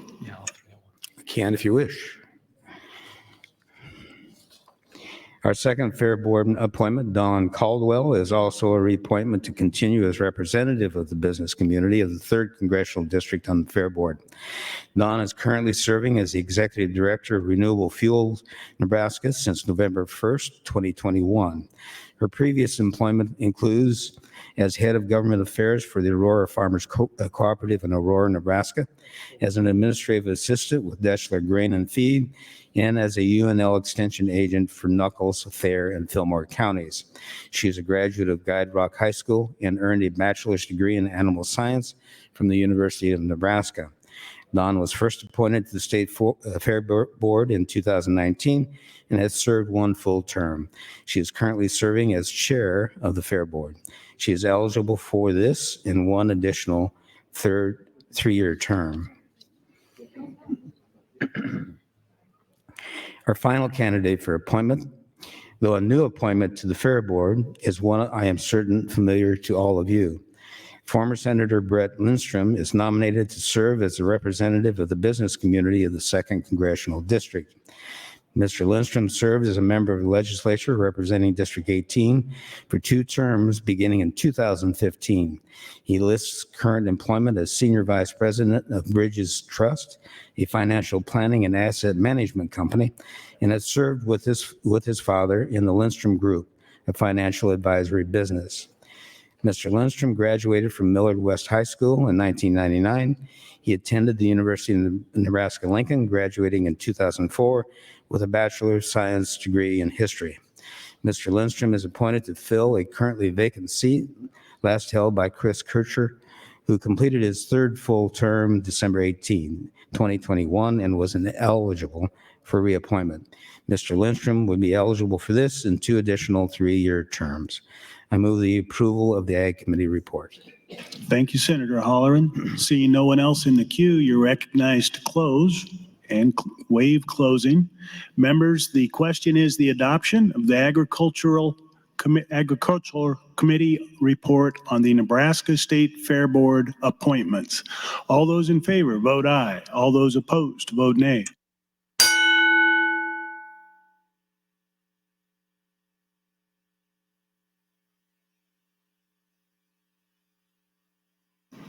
Record, Mr. Clerk. 39 ayes, no nays, Mr. President, on adoption of the committee report. That committee report is adopted. Mr. Clerk, next item. Mr. President, next item, the Agriculture Committee would report favorably on the gubernatorial appointment of 2 individuals to the Nebraska Brand Committee, Marie A. Farr and Stephen F. Stroop. Senator Holleran, you're recognized to open. Thank you, Mr. President. Good afternoon, colleagues. The Agriculture Committee reports favorably on 2 new appointments to the Nebraska Brand Committee. In both cases, the nominees appeared before the committee on February 7th, and the committee recommendation of confirmation is unanimous. The purpose of the Nebraska Livestock Brand Act is to protect Nebraska brand and cattle owners from theft of livestock through established brand recording, brand inspection, and theft investigation. These duties are assigned to the Nebraska Brand Committee created in 54-191. The agency is governed by a 5-member brand committee appointed by the governor and confirmed by the legislature. The Secretary of State and the Director of Agriculture or their designees are non-voting ex officio members of the brand committee. The appointed members shall be owners of cattle within the brand inspection area, and they shall reside within the brand inspection area and shall be owners of Nebraska recorded brands. Our first appointment is Steve Stroop, who will assume the seat previously held by Adam Sawyer, who completed his term and chose not to seek reappointment. His term would continue through August 2026. Mr. Stroop, with his family, operate a livestock feed business, Stroop Feeders, located in Binkelman, Nebraska. He and his family also directly market beef products under the Diamond J Wagyu brand. In addition to feeding, Mr. Stroop also engages in other ranching and farming activities. He also serves as a medical coder for Dundee County. Mr. Stroop graduated from Binkelman High School, the University of Nebraska School of Technical Agriculture and Production Agriculture, and Western Nebraska Community College for a degree in Health Information Management. Mr. Stroop has been active with the Nebraska Cattlemen and Nebraska Farm Bureau. He was a member of the 32nd Nebraska Lead Agriculture Leaders Class. The second appointment is Ms. Farr. Marie Farr is a self-employed rancher located near Moorefield, Nebraska. It is a cow-calf operation she helps operate with her husband and son that maintains a registered herd and sells breeding bulls. She also lists previous employment with Animal Health International, a supplier of animal health products. Marie has been involved in the Nebraska Cattlemen and is currently chair of the Brand and Property Rights Committee. She has also indicated current and past membership service on the Frontier 4-H Council, State and National Hereford Breed Association, and as president of the Nebraska Cattle Women. She is a graduate of Red Cloud High School and the University of Nebraska School of Technical Agriculture with an associate degree in feedlot management. Marie Farr is appointed to fulfill the remainder of a vacant seat. Her term will continue through August 2025. I move the adoption for the Brand Committee. Thank you, Senator Halloran. Seeing no one else in the queue, you're recognized to close and waive closing. Members, the question is the adoption of the Agriculture Committee report on the Nebraska Brand Committee. All those in favor vote aye. All those opposed vote nay.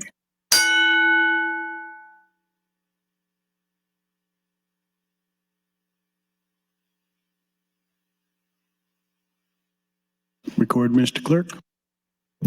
40 yeas, no nays on adoption of the committee report, Mr. President. The committee report is adopted. Mr. Clerk for items. Mr. President, next item on the agenda, Senator McKinney would move to withdraw Legislative Bill 55.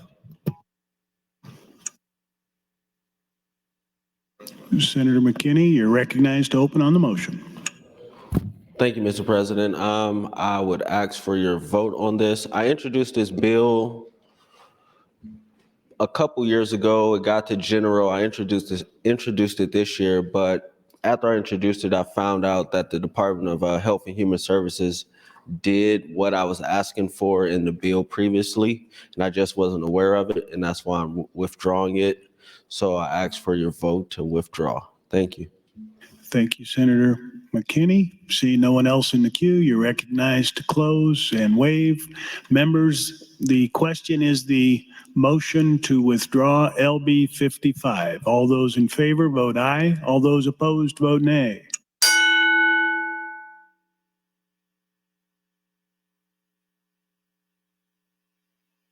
Record, Mr. Clerk. 41 ayes, no nays on the motion, Mr. President. It is withdrawn. Mr. Clerk. Mr. President, next item, Senator Dungan would move to withdraw Legislative Bill 418.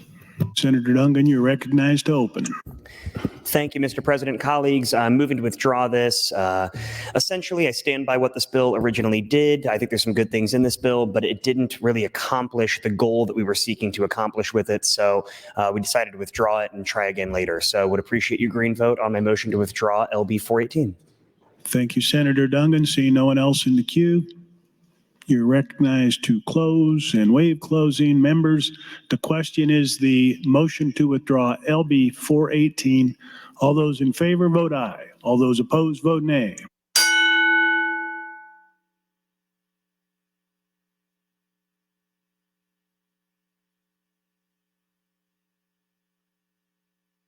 Record, Mr. Clerk.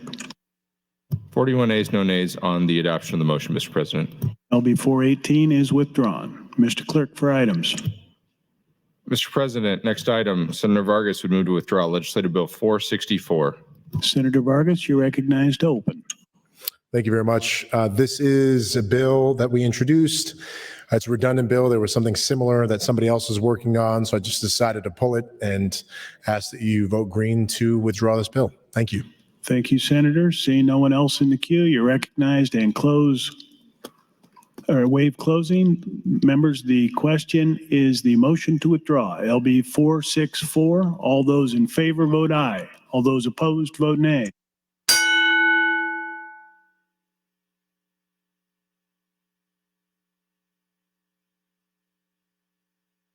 Record, Mr. Clerk. 40 ayes, no nays, Mr. President, on adoption of the motion. LB 464 is withdrawn. Mr. Clerk, for the next item. Mr. President, next item, Senator Michaela Cavanaugh would move to withdraw Legislative Bill 751. Senator Michaela Cavanaugh, you're recognized to open. Thank you, Mr. President, as this will definitely be my last time speaking this legislative session. I thought I would leave you all with one more educational process thing. So this morning I got my subject index signed by Carol Granata. Thank you, Carol. And of course I am instantly utilizing it. I knew that I wanted to withdraw this bill because other bills similar had been introduced, but I couldn't remember what they were. So the subject index. You can get your copy in the clerk's office, although I think there's only one printed copy left because I took one for former Senator Sarah Howard, a tradition we have of asking our dear index clerk Carol to sign the book for us because I am that level of a nerd. But on page 65, no, sorry, on page 64 is my bill. Nope, I was right the first time. 65 is my bill, LB 751, and Senator Merman had 701, and Senator Linehan had 303, all with state aid to public schools. And that was why I filed a motion to withdraw this bill, because it was duplicative. And thank you to Carol for all of her hard work. And colleagues, please vote green for my motion. Thank you. Thank you, Senator Kavanaugh. Seeing no one else in the queue, you're recognized to close and waive closing on LB 751 on the motion to withdraw. Members, the question is the motion to withdraw, LB 751. All those in favor vote aye. All those opposed vote nay.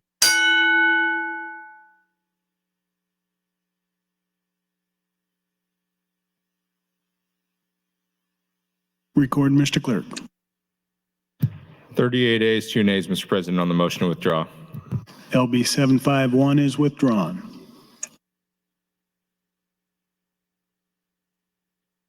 Senator Breezy announces some guests under the south balcony: Valerie Kinghorn, Jessica Kinghorn, Tyler Kinghorn, and Jamie Kinghorn, all of Lincoln. Please stand and be recognized by your Nebraska Legislature.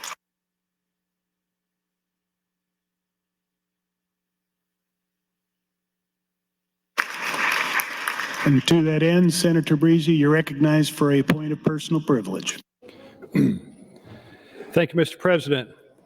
Colleagues, Nebraska State Patrol Lieutenant Todd Kinghorn will retire in December 2023 after serving the citizens of Nebraska for over 33 years. Lieutenant Kinghorn began his career in September 1990 with the 36th Recruit Camp.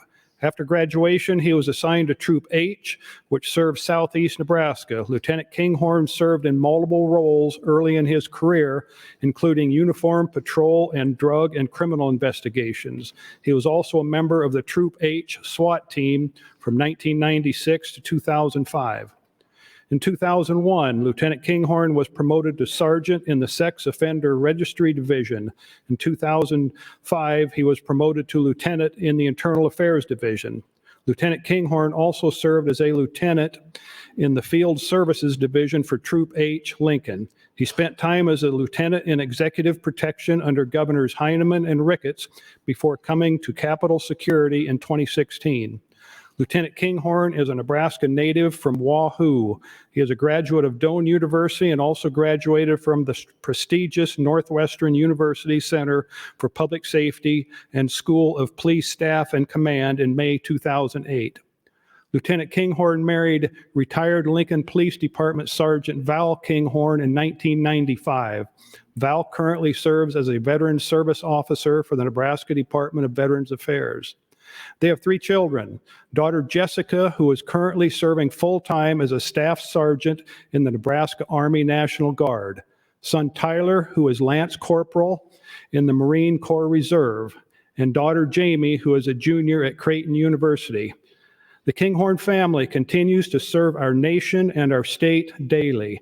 On behalf of the legislature, please join me in thanking Todd for his years of service and wishing him good luck upon his retirement in December. Thank you, Mr. President.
Mr. Clerk, for items.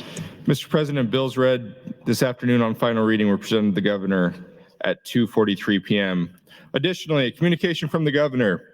Dear Mr. President, members of the legislature, I am writing to confirm that all bills presently on my desk will become law without my objections in the coming days. Signed sincerely, Jim Pillen, Governor.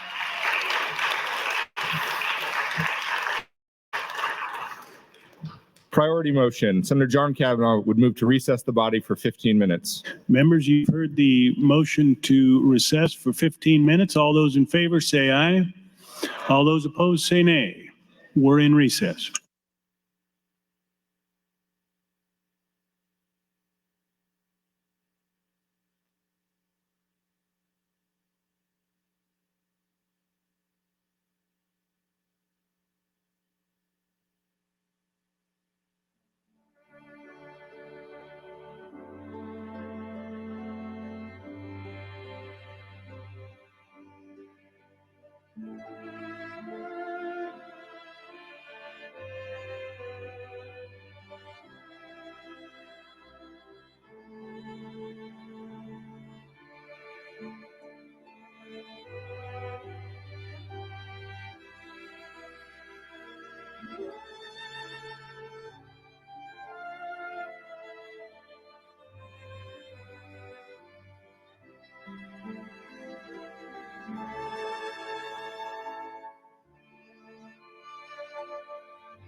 The legislature will now reconvene. Members, please find your seats and check in.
Members, please take your seat and check in.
Mr. Clerk, please record. There's a quorum present, Mr. President.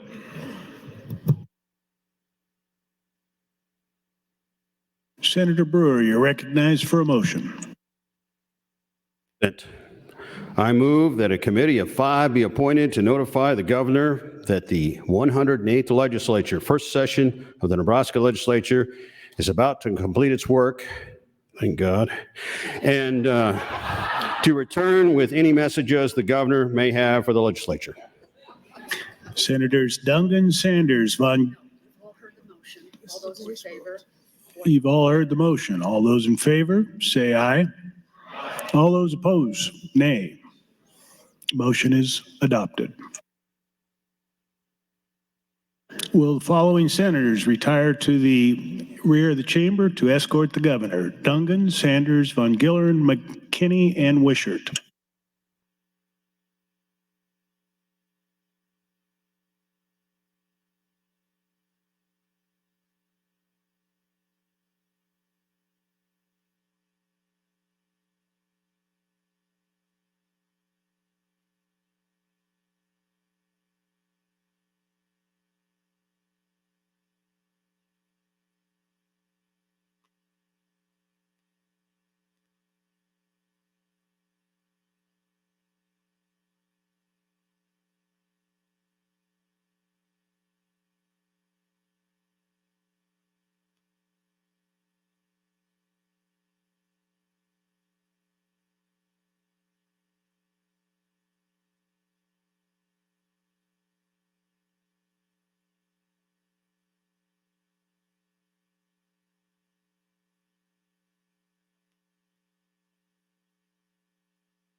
The chair recognizes the Sergeant at Arms. Mr. President, your committee now escorting the governor of the great state of Nebraska, Governor Jim Pillen and First Lady Suzanne Pillen.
Members, please take your seat. And we recognize Governor Jim Pillen.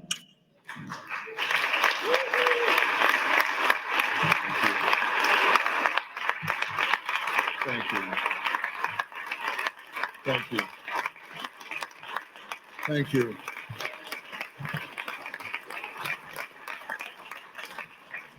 Let's tone that down. We've been here long enough, right? Well, thank you very much. President Kelly, Speaker Arch, members of the 108th Nebraska Legislature, friends and colleagues, incredibly honored.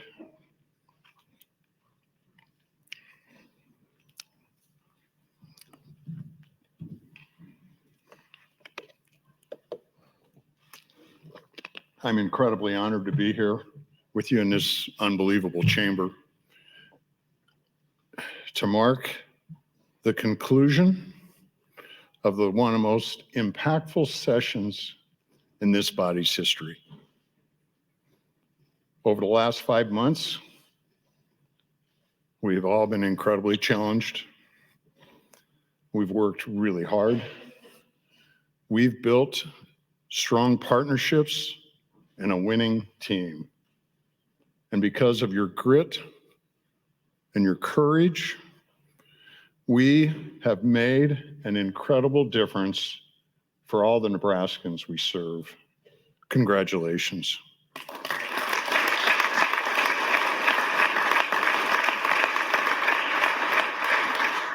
Today, I am proud to report that in the face of extraordinary challenges, the will of the people of Nebraska has prevailed. We've accomplished together far more than what anyone thought possible, and we did it by working together. Together we can. Thank you.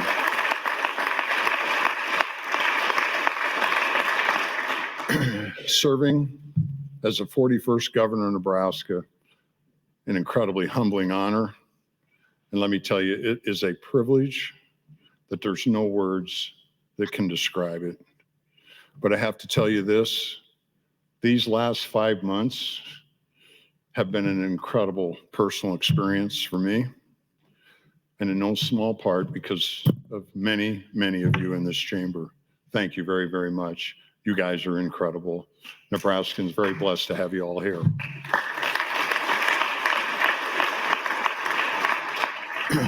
Last November, the people of Nebraska gave us a very clear and overwhelming mandate. They elected us to do big things, to make tough choices, to tighten the government's belt, and to make transformational change in areas most important to our future. Our kids, our tax policy, our agricultural industry, the backbone of our state, our economy, and our conservative Nebraska values. All areas where the vast majority of Nebraskans, people of every background and belief system, agree.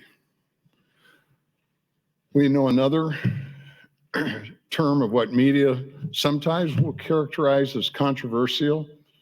I think most of us just simply call it common sense. This session, with your partnership, our team has delivered the most expansive package of common sense reforms in the Nebraska's 156-year history. Congratulations.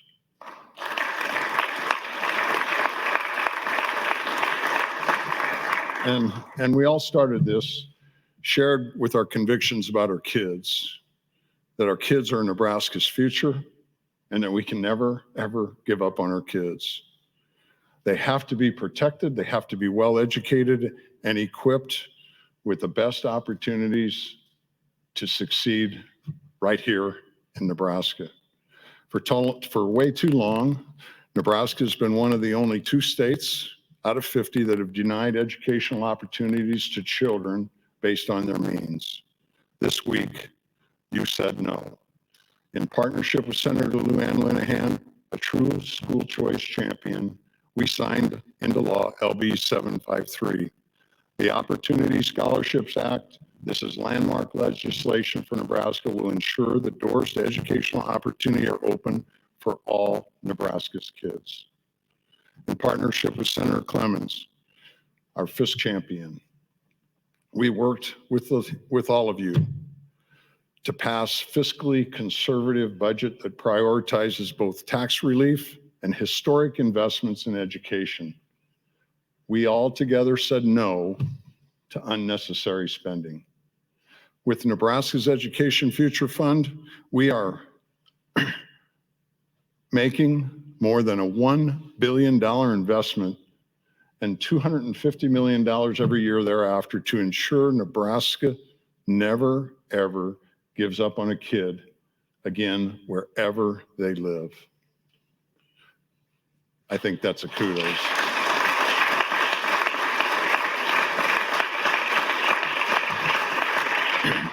We worked with Senator Rita Sanders to make significant reforms to the TIOSA formula, providing $1,500 foundation aid to every student in our state from Omaha to Harrison who is to Harrison. We've also been increasing our state commitment to special education students, ensuring they receive the support they need in the classroom. Together, this is an over $300 million investment of additional funding in public education for Nebraska's kids every single year.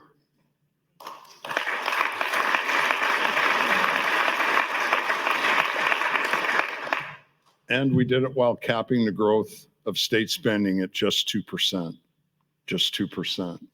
And thanks to the leadership of Senator Breezy, these investments will be accompanied by spending accountability for our school districts. With an annual 3% cap on the growth of district spending, our education investments will result in dollar for dollar property tax relief.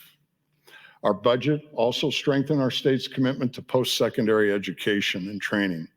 It ensures the continued success of the University of Nebraska system, our state college system, and our community colleges. We'll be continuing to work with Senator Merman to reform community college funding and secure their future. Our community colleges are absolutely essential for all of our kids. To get more teachers into K-12 classrooms, we worked with the Nebraska Department of Education to cut red tape and eliminate barriers to efficient teacher certification. And finally, through our new mentoring grant program, our mentorship initiative for our state's public servants, we are working to give every child in Nebraska access to mentoring. As we've said over and over, not every child needs a mentor, but every child in Nebraska certainly deserves one. Together we can. This session, we made one thing crystal clear to the world. Nebraska will protect its children. We will protect babies in their mother's wombs. We will protect our kids as they grow, and we will not allow a vocal minority to threaten their safety and well-being. Through the leadership of Senator Joni Albright and Kathleen Kauth and Ben Hansen, we have secured the most significant victory for Nebraska social conservatives in a generation. LB 574 bans abortion at 12 weeks, protecting God's precious gift of life. The law also ensures our children are protected from irreversible surgeries and other damaging treatments. This victory was hard fought. It was hard won. There were tough moments. But when many in the pro-life movement said this fight ended in defeat, my response was no way. We rallied together, we problem solved, we refused to quit. We overcame obstacles with collaboration, with truth, and God's grace. But we have to do more to save the lives of babies in the womb. Make no mistake at all, we will end elective abortion in Nebraska. We will do all we can to help our kids fulfill God's purpose for their lives and support moms that choose life and love. It's a pillar of why I stand here.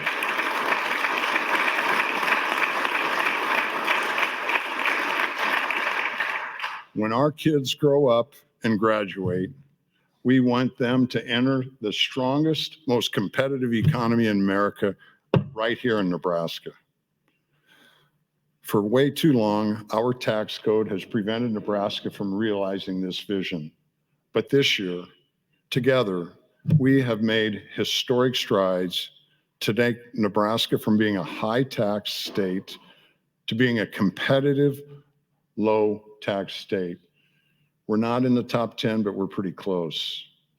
Through the work of Senator Linehan and Senator Von Gilleran, Nebraska will finally have income tax rates that compete with our neighbors.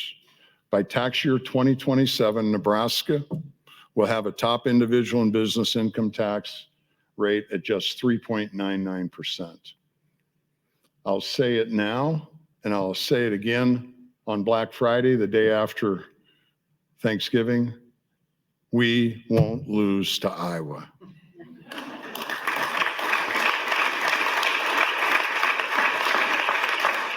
It is important that we compete at every level. And income taxes are just one way of getting government off the backs of Nebraska's families. Partnering with Senator Kauth, we accelerated the income tax exemption of taxing our seniors on Social Security benefits. Working with Senator Elliott Bostar, we delivered child care tax credits for young families.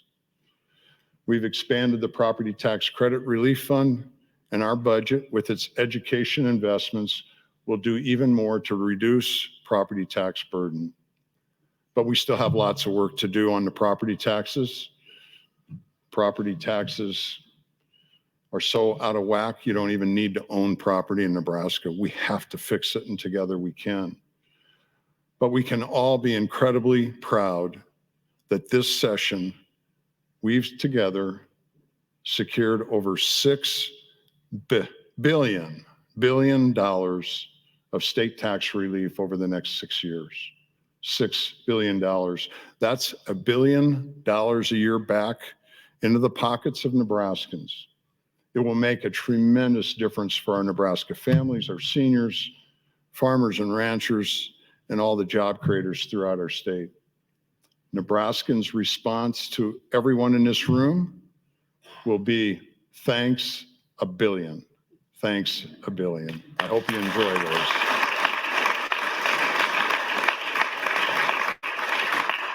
And we all agree a rising tide lifts all boats. Prosperity should lift up every community across Nebraska, but too often, for one reason or another, some communities are left behind. This session, we've made great progress to bridge the gaps and lift these communities up. That begins with the investment to better connect our rural communities. We have to equip them with the opportunities of the digital age. That's why on my first day in office, I signed an executive order creating the Nebraska Broadband Office. By centralizing and streamlining our state's broadband connectivity efforts, the Broadband Office will help complete projects faster, cut through red tape, and have greater accountability for our state's broadband investments. Affordable, reliable broadband access must be accompanied by a modern state highway system to transport our world-class goods and our world-class people. With bonding authority championed by Senator Mosier, the Nebraska Department of Transportation will be able to complete critical highway projects on a timeline of years, not number 4, not 4 decades, but not 4 decades. Some have taken 4 decades to complete. And with the investments in the Perkins Canal project, we will secure our rights to water, our state's most precious resource for all Nebraskans, from Big Springs to right here in Lincoln. These projects are essential to the strength of our agricultural sector and our state's economy. Now, this one's not fun to recognize, but we have to recognize that every one of our Nebraska communities struggle with the challenges of poverty, mental health, and substance abuse, every one. But we cannot allow these challenges to crowd out hope and opportunity for our kids in the future of our state. This session, working together with Senator McKinney and Wayne, we've taken steps to create more opportunity for North and South Omaha neighborhoods. With Senator Wishart, we've worked to expand access to outpatient mental health and substance abuse treatment in communities throughout our state. And with our investment in the future of corrections system, we will continue to hold criminals accountable. We will improve their rehabilitation, and we will reduce recidivism, and people will have second chances and enter our workforce and become productive citizens of Nebraska, and making every community in our state safer. Much of this session has been focused on fixing things. Taxes that are too high, a broken school funding system, infrastructure projects that were taking too long, but we've also focused on opportunities to grow the economy in Nebraska. Thanks to Senator Bruce Bosselman, LB 565 will help Nebraska become a regional hydrogen hub, creating hundreds of high-paying jobs and attracting billions of dollars of investment in Nebraska. Through the Good Life Transformational Project designation, we've created a structure to more efficiently invest in major development projects that will transform their communities. Through the hard work of Senator Dorn and many others, we will increase access to E15 for drivers throughout the state. Ethanol is a critical product of our agricultural industry. It's good for the environment, and it is critical to America's energy security. I am determined that Nebraska will continue to be a leader on E15 and even higher biofuel blends. As we work together to grow our economy and improve connectivity throughout the state, we cannot sacrifice our national security. With LB 63 introduced by Senator Bostar, we will continue fighting to get equipment vulnerable to Chinese exploitation off cell towers across our whole state. And that's going to happen now.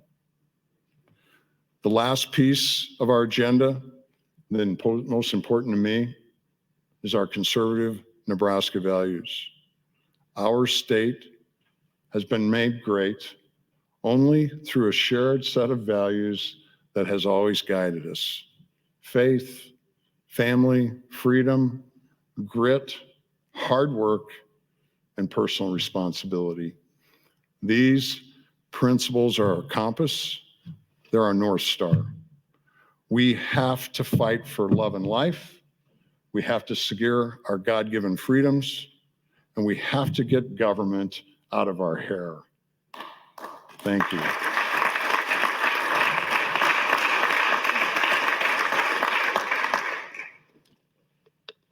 This year, I was incredibly honored as your governor to sign into law LB 77, long championed by Colonel Brewer, to secure Nebraska's constitutional carry rights. It's, along with so many bills this session, an example of determination and force of will. When we come up short, we keep fighting and competing. I will always fight for our freedoms. I will always fight for our children, including the unborn.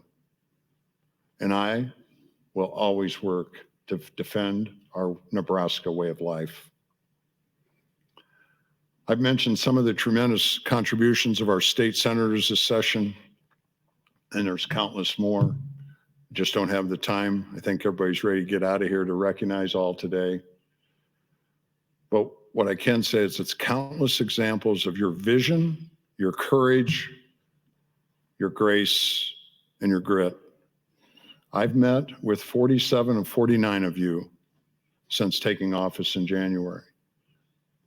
Most of you many times.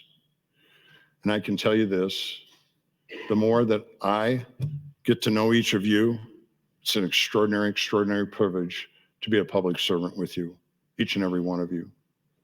I want to thank Speaker Arch and our constitutional officers, Lieutenant Governor Kelly, Attorney General Hilgers, State Treasurer Morenti, State Auditor Foley, and Secretary of State Edmund for their work. I'm also grateful for our team, both in the Office of the Governor and our cabinet agencies.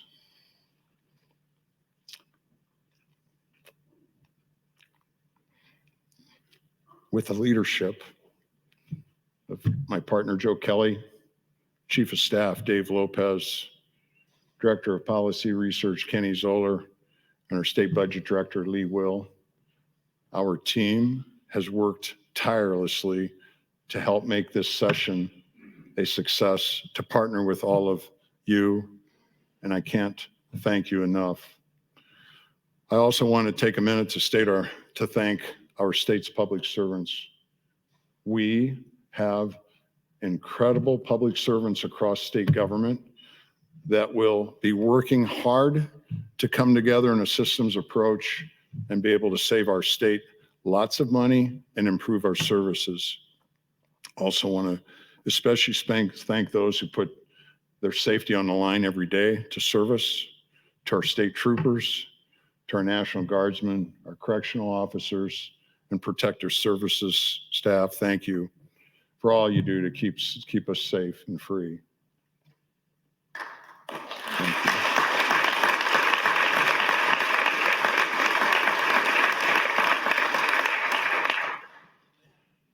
And finally, to our families.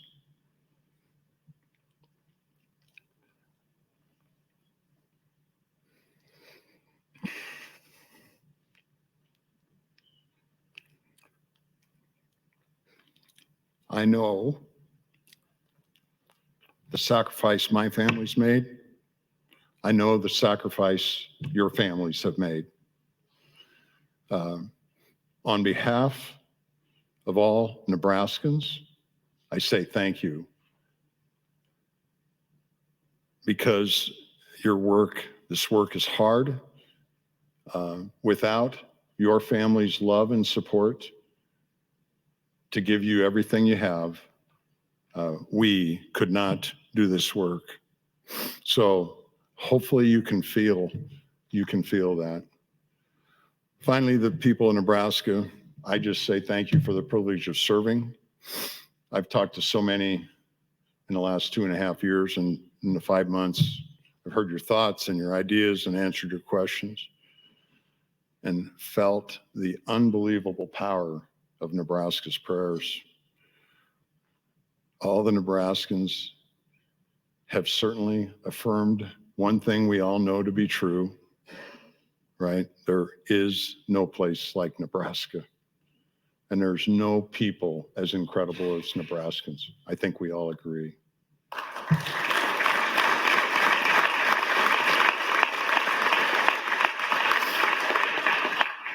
So my final words are, for Nebraska, let's keep working together. Let's keep praying. Let's keep fighting for this great state we all love. May God bless you all. I'm really proud of you all. May God bless the great state of Nebraska. Thank you very, very much.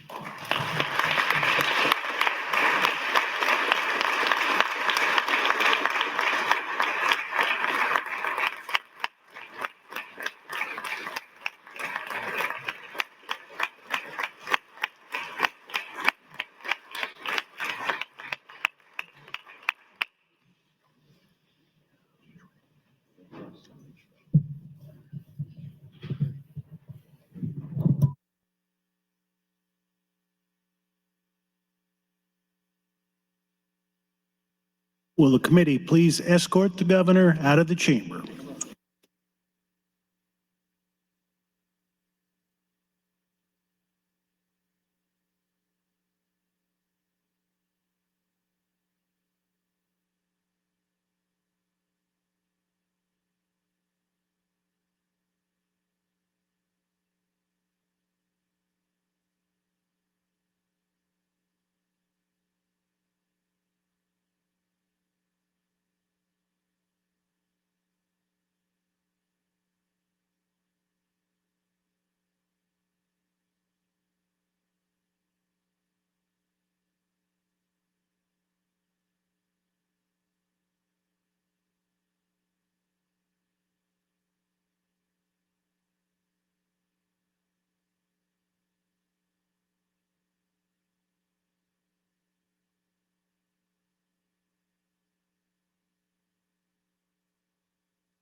Senators, please take your seat. Mr. Clerk, for items. Mr. President, communication from the governor. Gross Legislative Bill 514E and 514AE were received in my office on June 1st, 2023. These bills were signed and delivered to the Secretary of State on June 1st, 2023. Signed sincerely, Jim Pillen, Governor. Mr. President, motion. Senate Speaker Arch would ask unanimous consent to substitute the motion to suspend the rules for the motion found on Journal page 1837.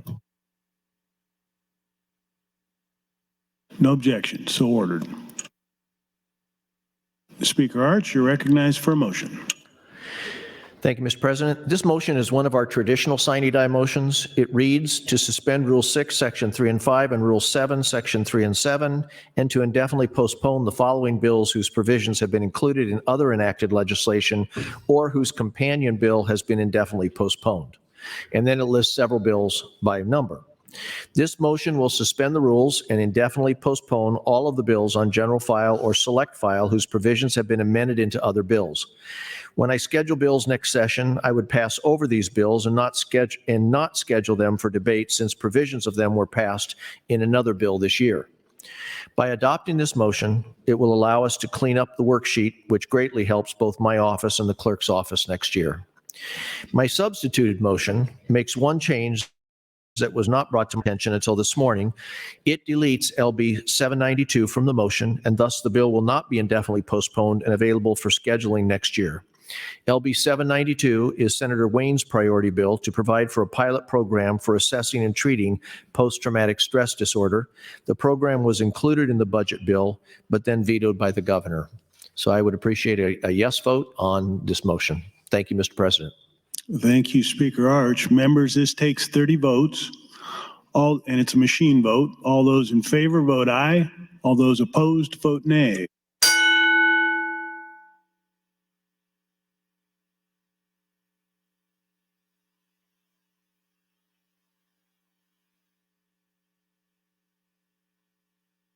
Record, Mr. Clerk. 37 ayes, no nays, Mr. President, on the motion. The motion is adopted.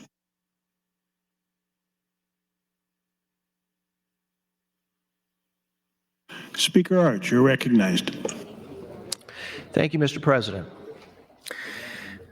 Well, colleagues, the first session of this 108th legislature is coming to an end, and I don't think it would be a stretch to say that it has certainly been an unusual and very difficult session for everyone.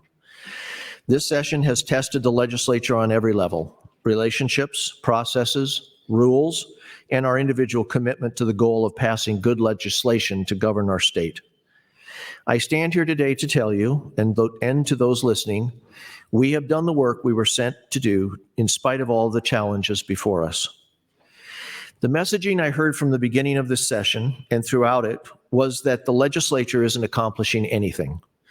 That perception could not be further from reality.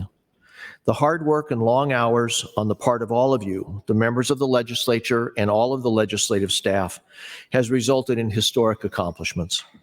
We have done what we were sent here to do, and together we have passed transformative legislation in many areas that will positively impact generations to come. All of you, senators and legislative staff, should feel a sense of satisfaction for the results produced by your very hard and determined work.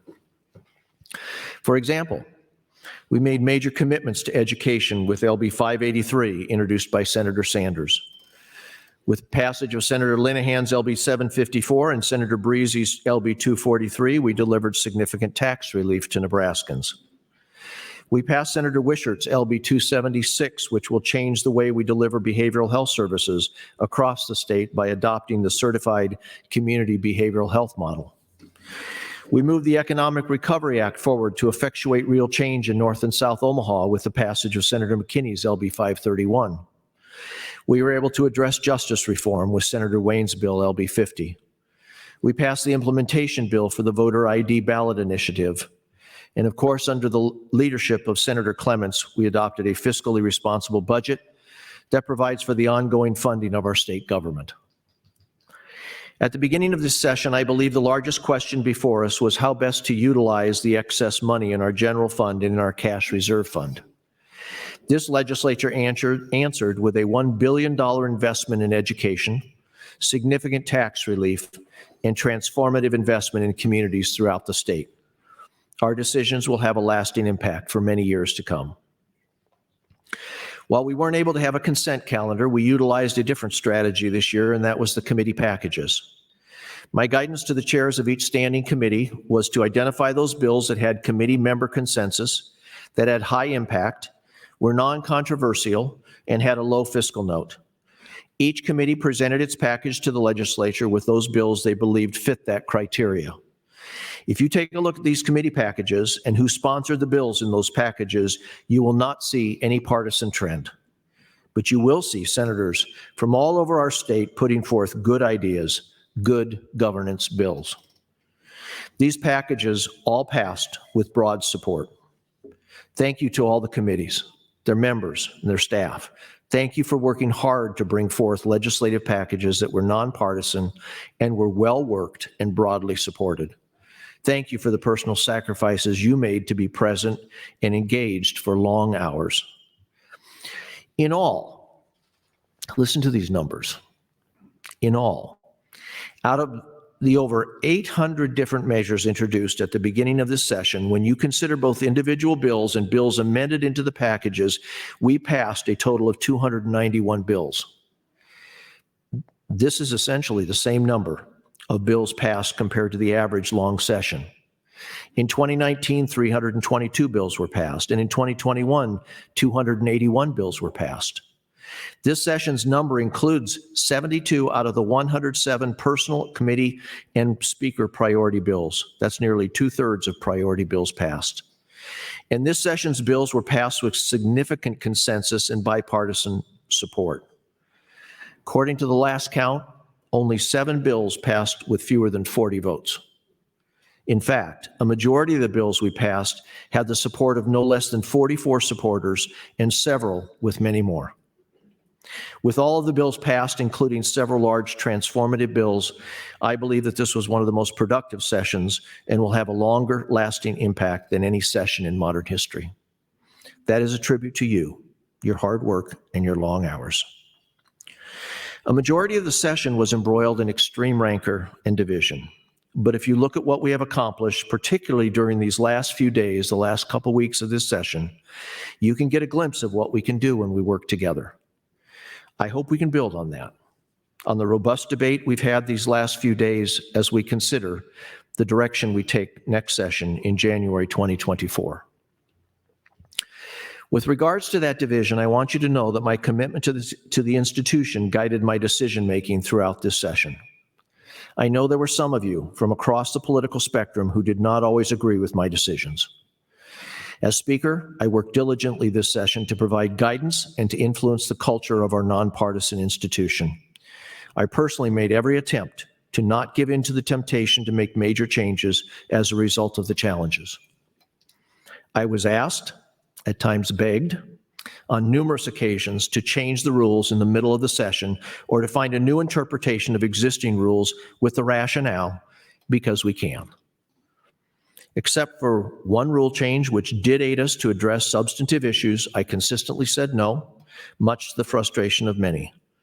I did not want to make changes to precedent, adopt a new interpretation of rules, nor suppress dissent by the use of my powers. I did not accept that as a strategy because I hoped that this year would be an aberration, not a predictor of the future.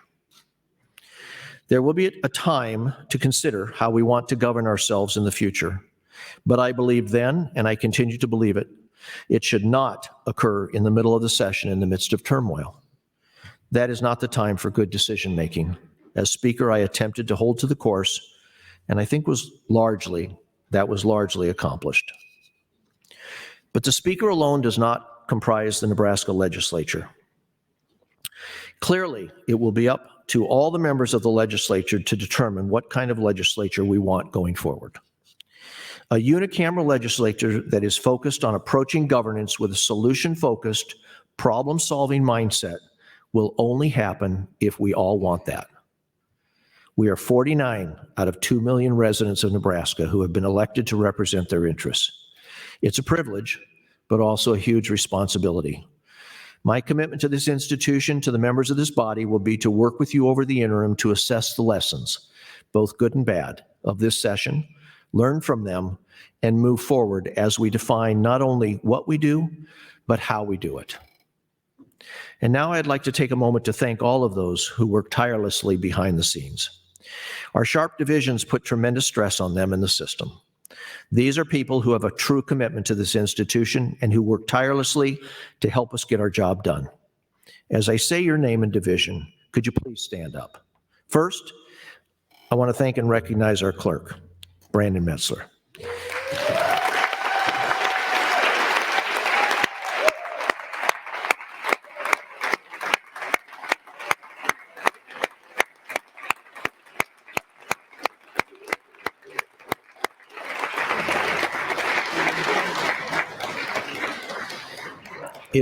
It was his first session flying solo, and I think he did a remarkable job. I know I could not have made it through this session without his knowledge and expertise. Thank you, Brandon.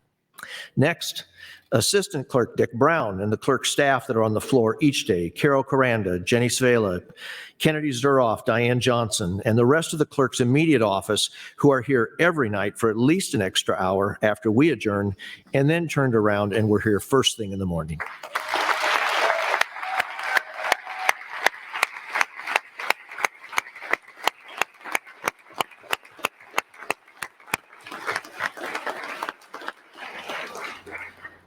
Thanks to our legislative pages, who were supervised by Kennedy Zuroff. Way to go, pages. We really appreciated your work.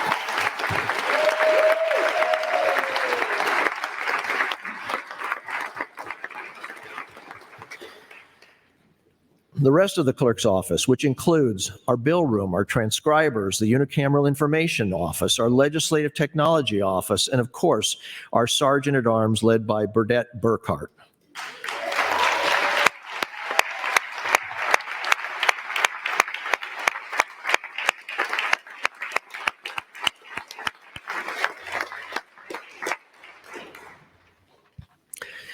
Also here late into the evenings and sometimes on weekends are the Legislative Fiscal Office with Director Keisha Patton and the Revisor's Office with Revisor of Statutes Marcia McClurg. If I read your names and you're up there in the balcony, would you please stand and be recognized?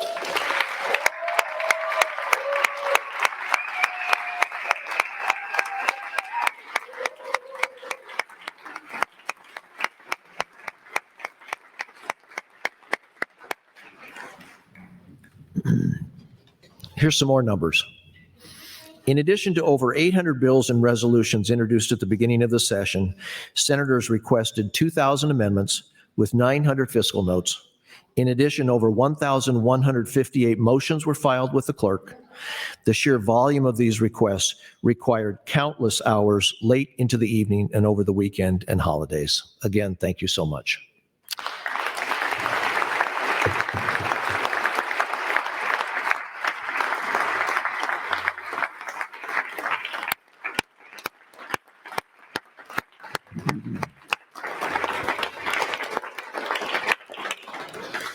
Here's some more of our support staff, and if you are again in the balcony, could you please rise? Our Legislative Research Division led by Ben Thompson. Ben, are you in the balcony? There he is. There they are. Thank you so much.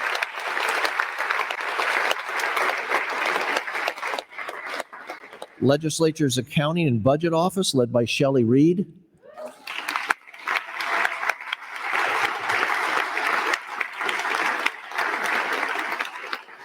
Our Performance Audit Division supervised by Auditor Martha Carter, who will be retiring shortly after the end of the session.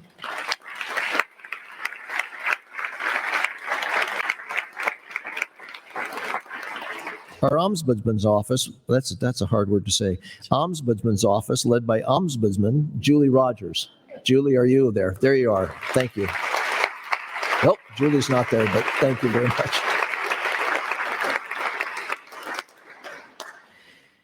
Our President and Presiding Officer, Lieutenant Governor Joe Kelly.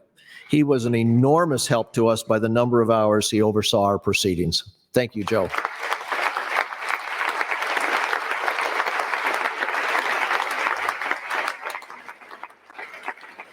and of course, all of our committee staff and personal staff. I also want to thank Nebraska Public Media for its gavel-to-gavel coverage of the legislature so that citizens across the state can watch their government in action. If representatives of Nebraska Public Media are here, would you please stand so you can be recognized? You were here long hours.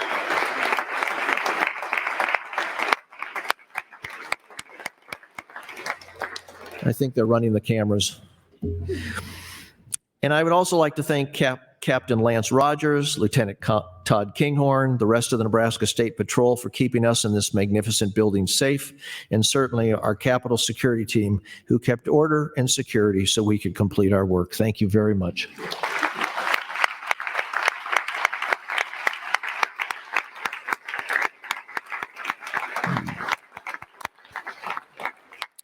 And last but certainly not least, I want to personally thank my own team, Lori Weber, Lisa Johns, Mandy Mazurski. No speaker can function without a strong team. I have the best.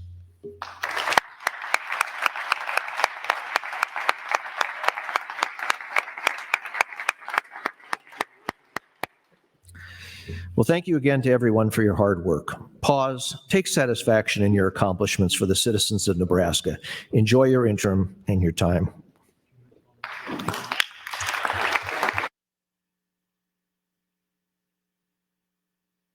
Thank you, Mr. Speaker. Mr. Clerk, for items.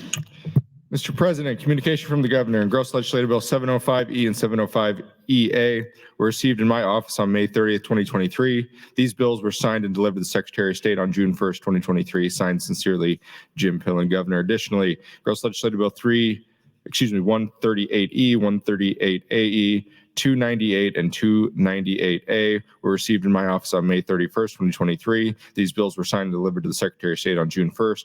Signed sincerely, Jim Pillen, Governor.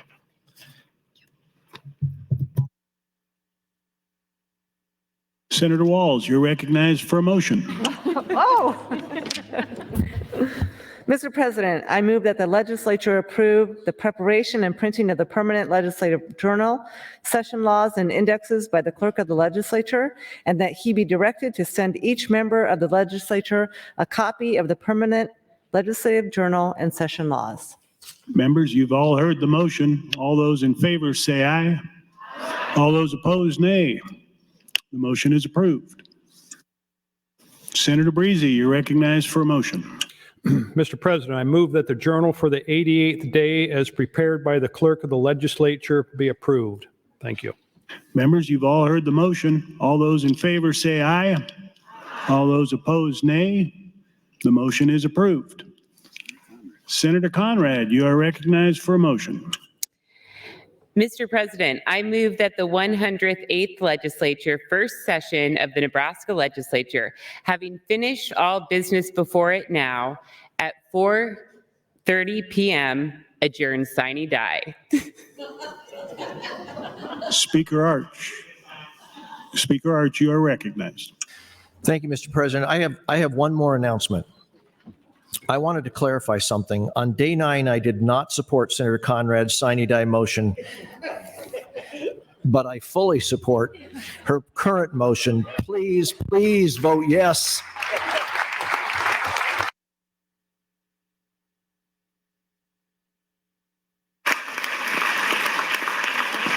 Members, you've heard the motion to adjourn sine die. All those in favor say aye.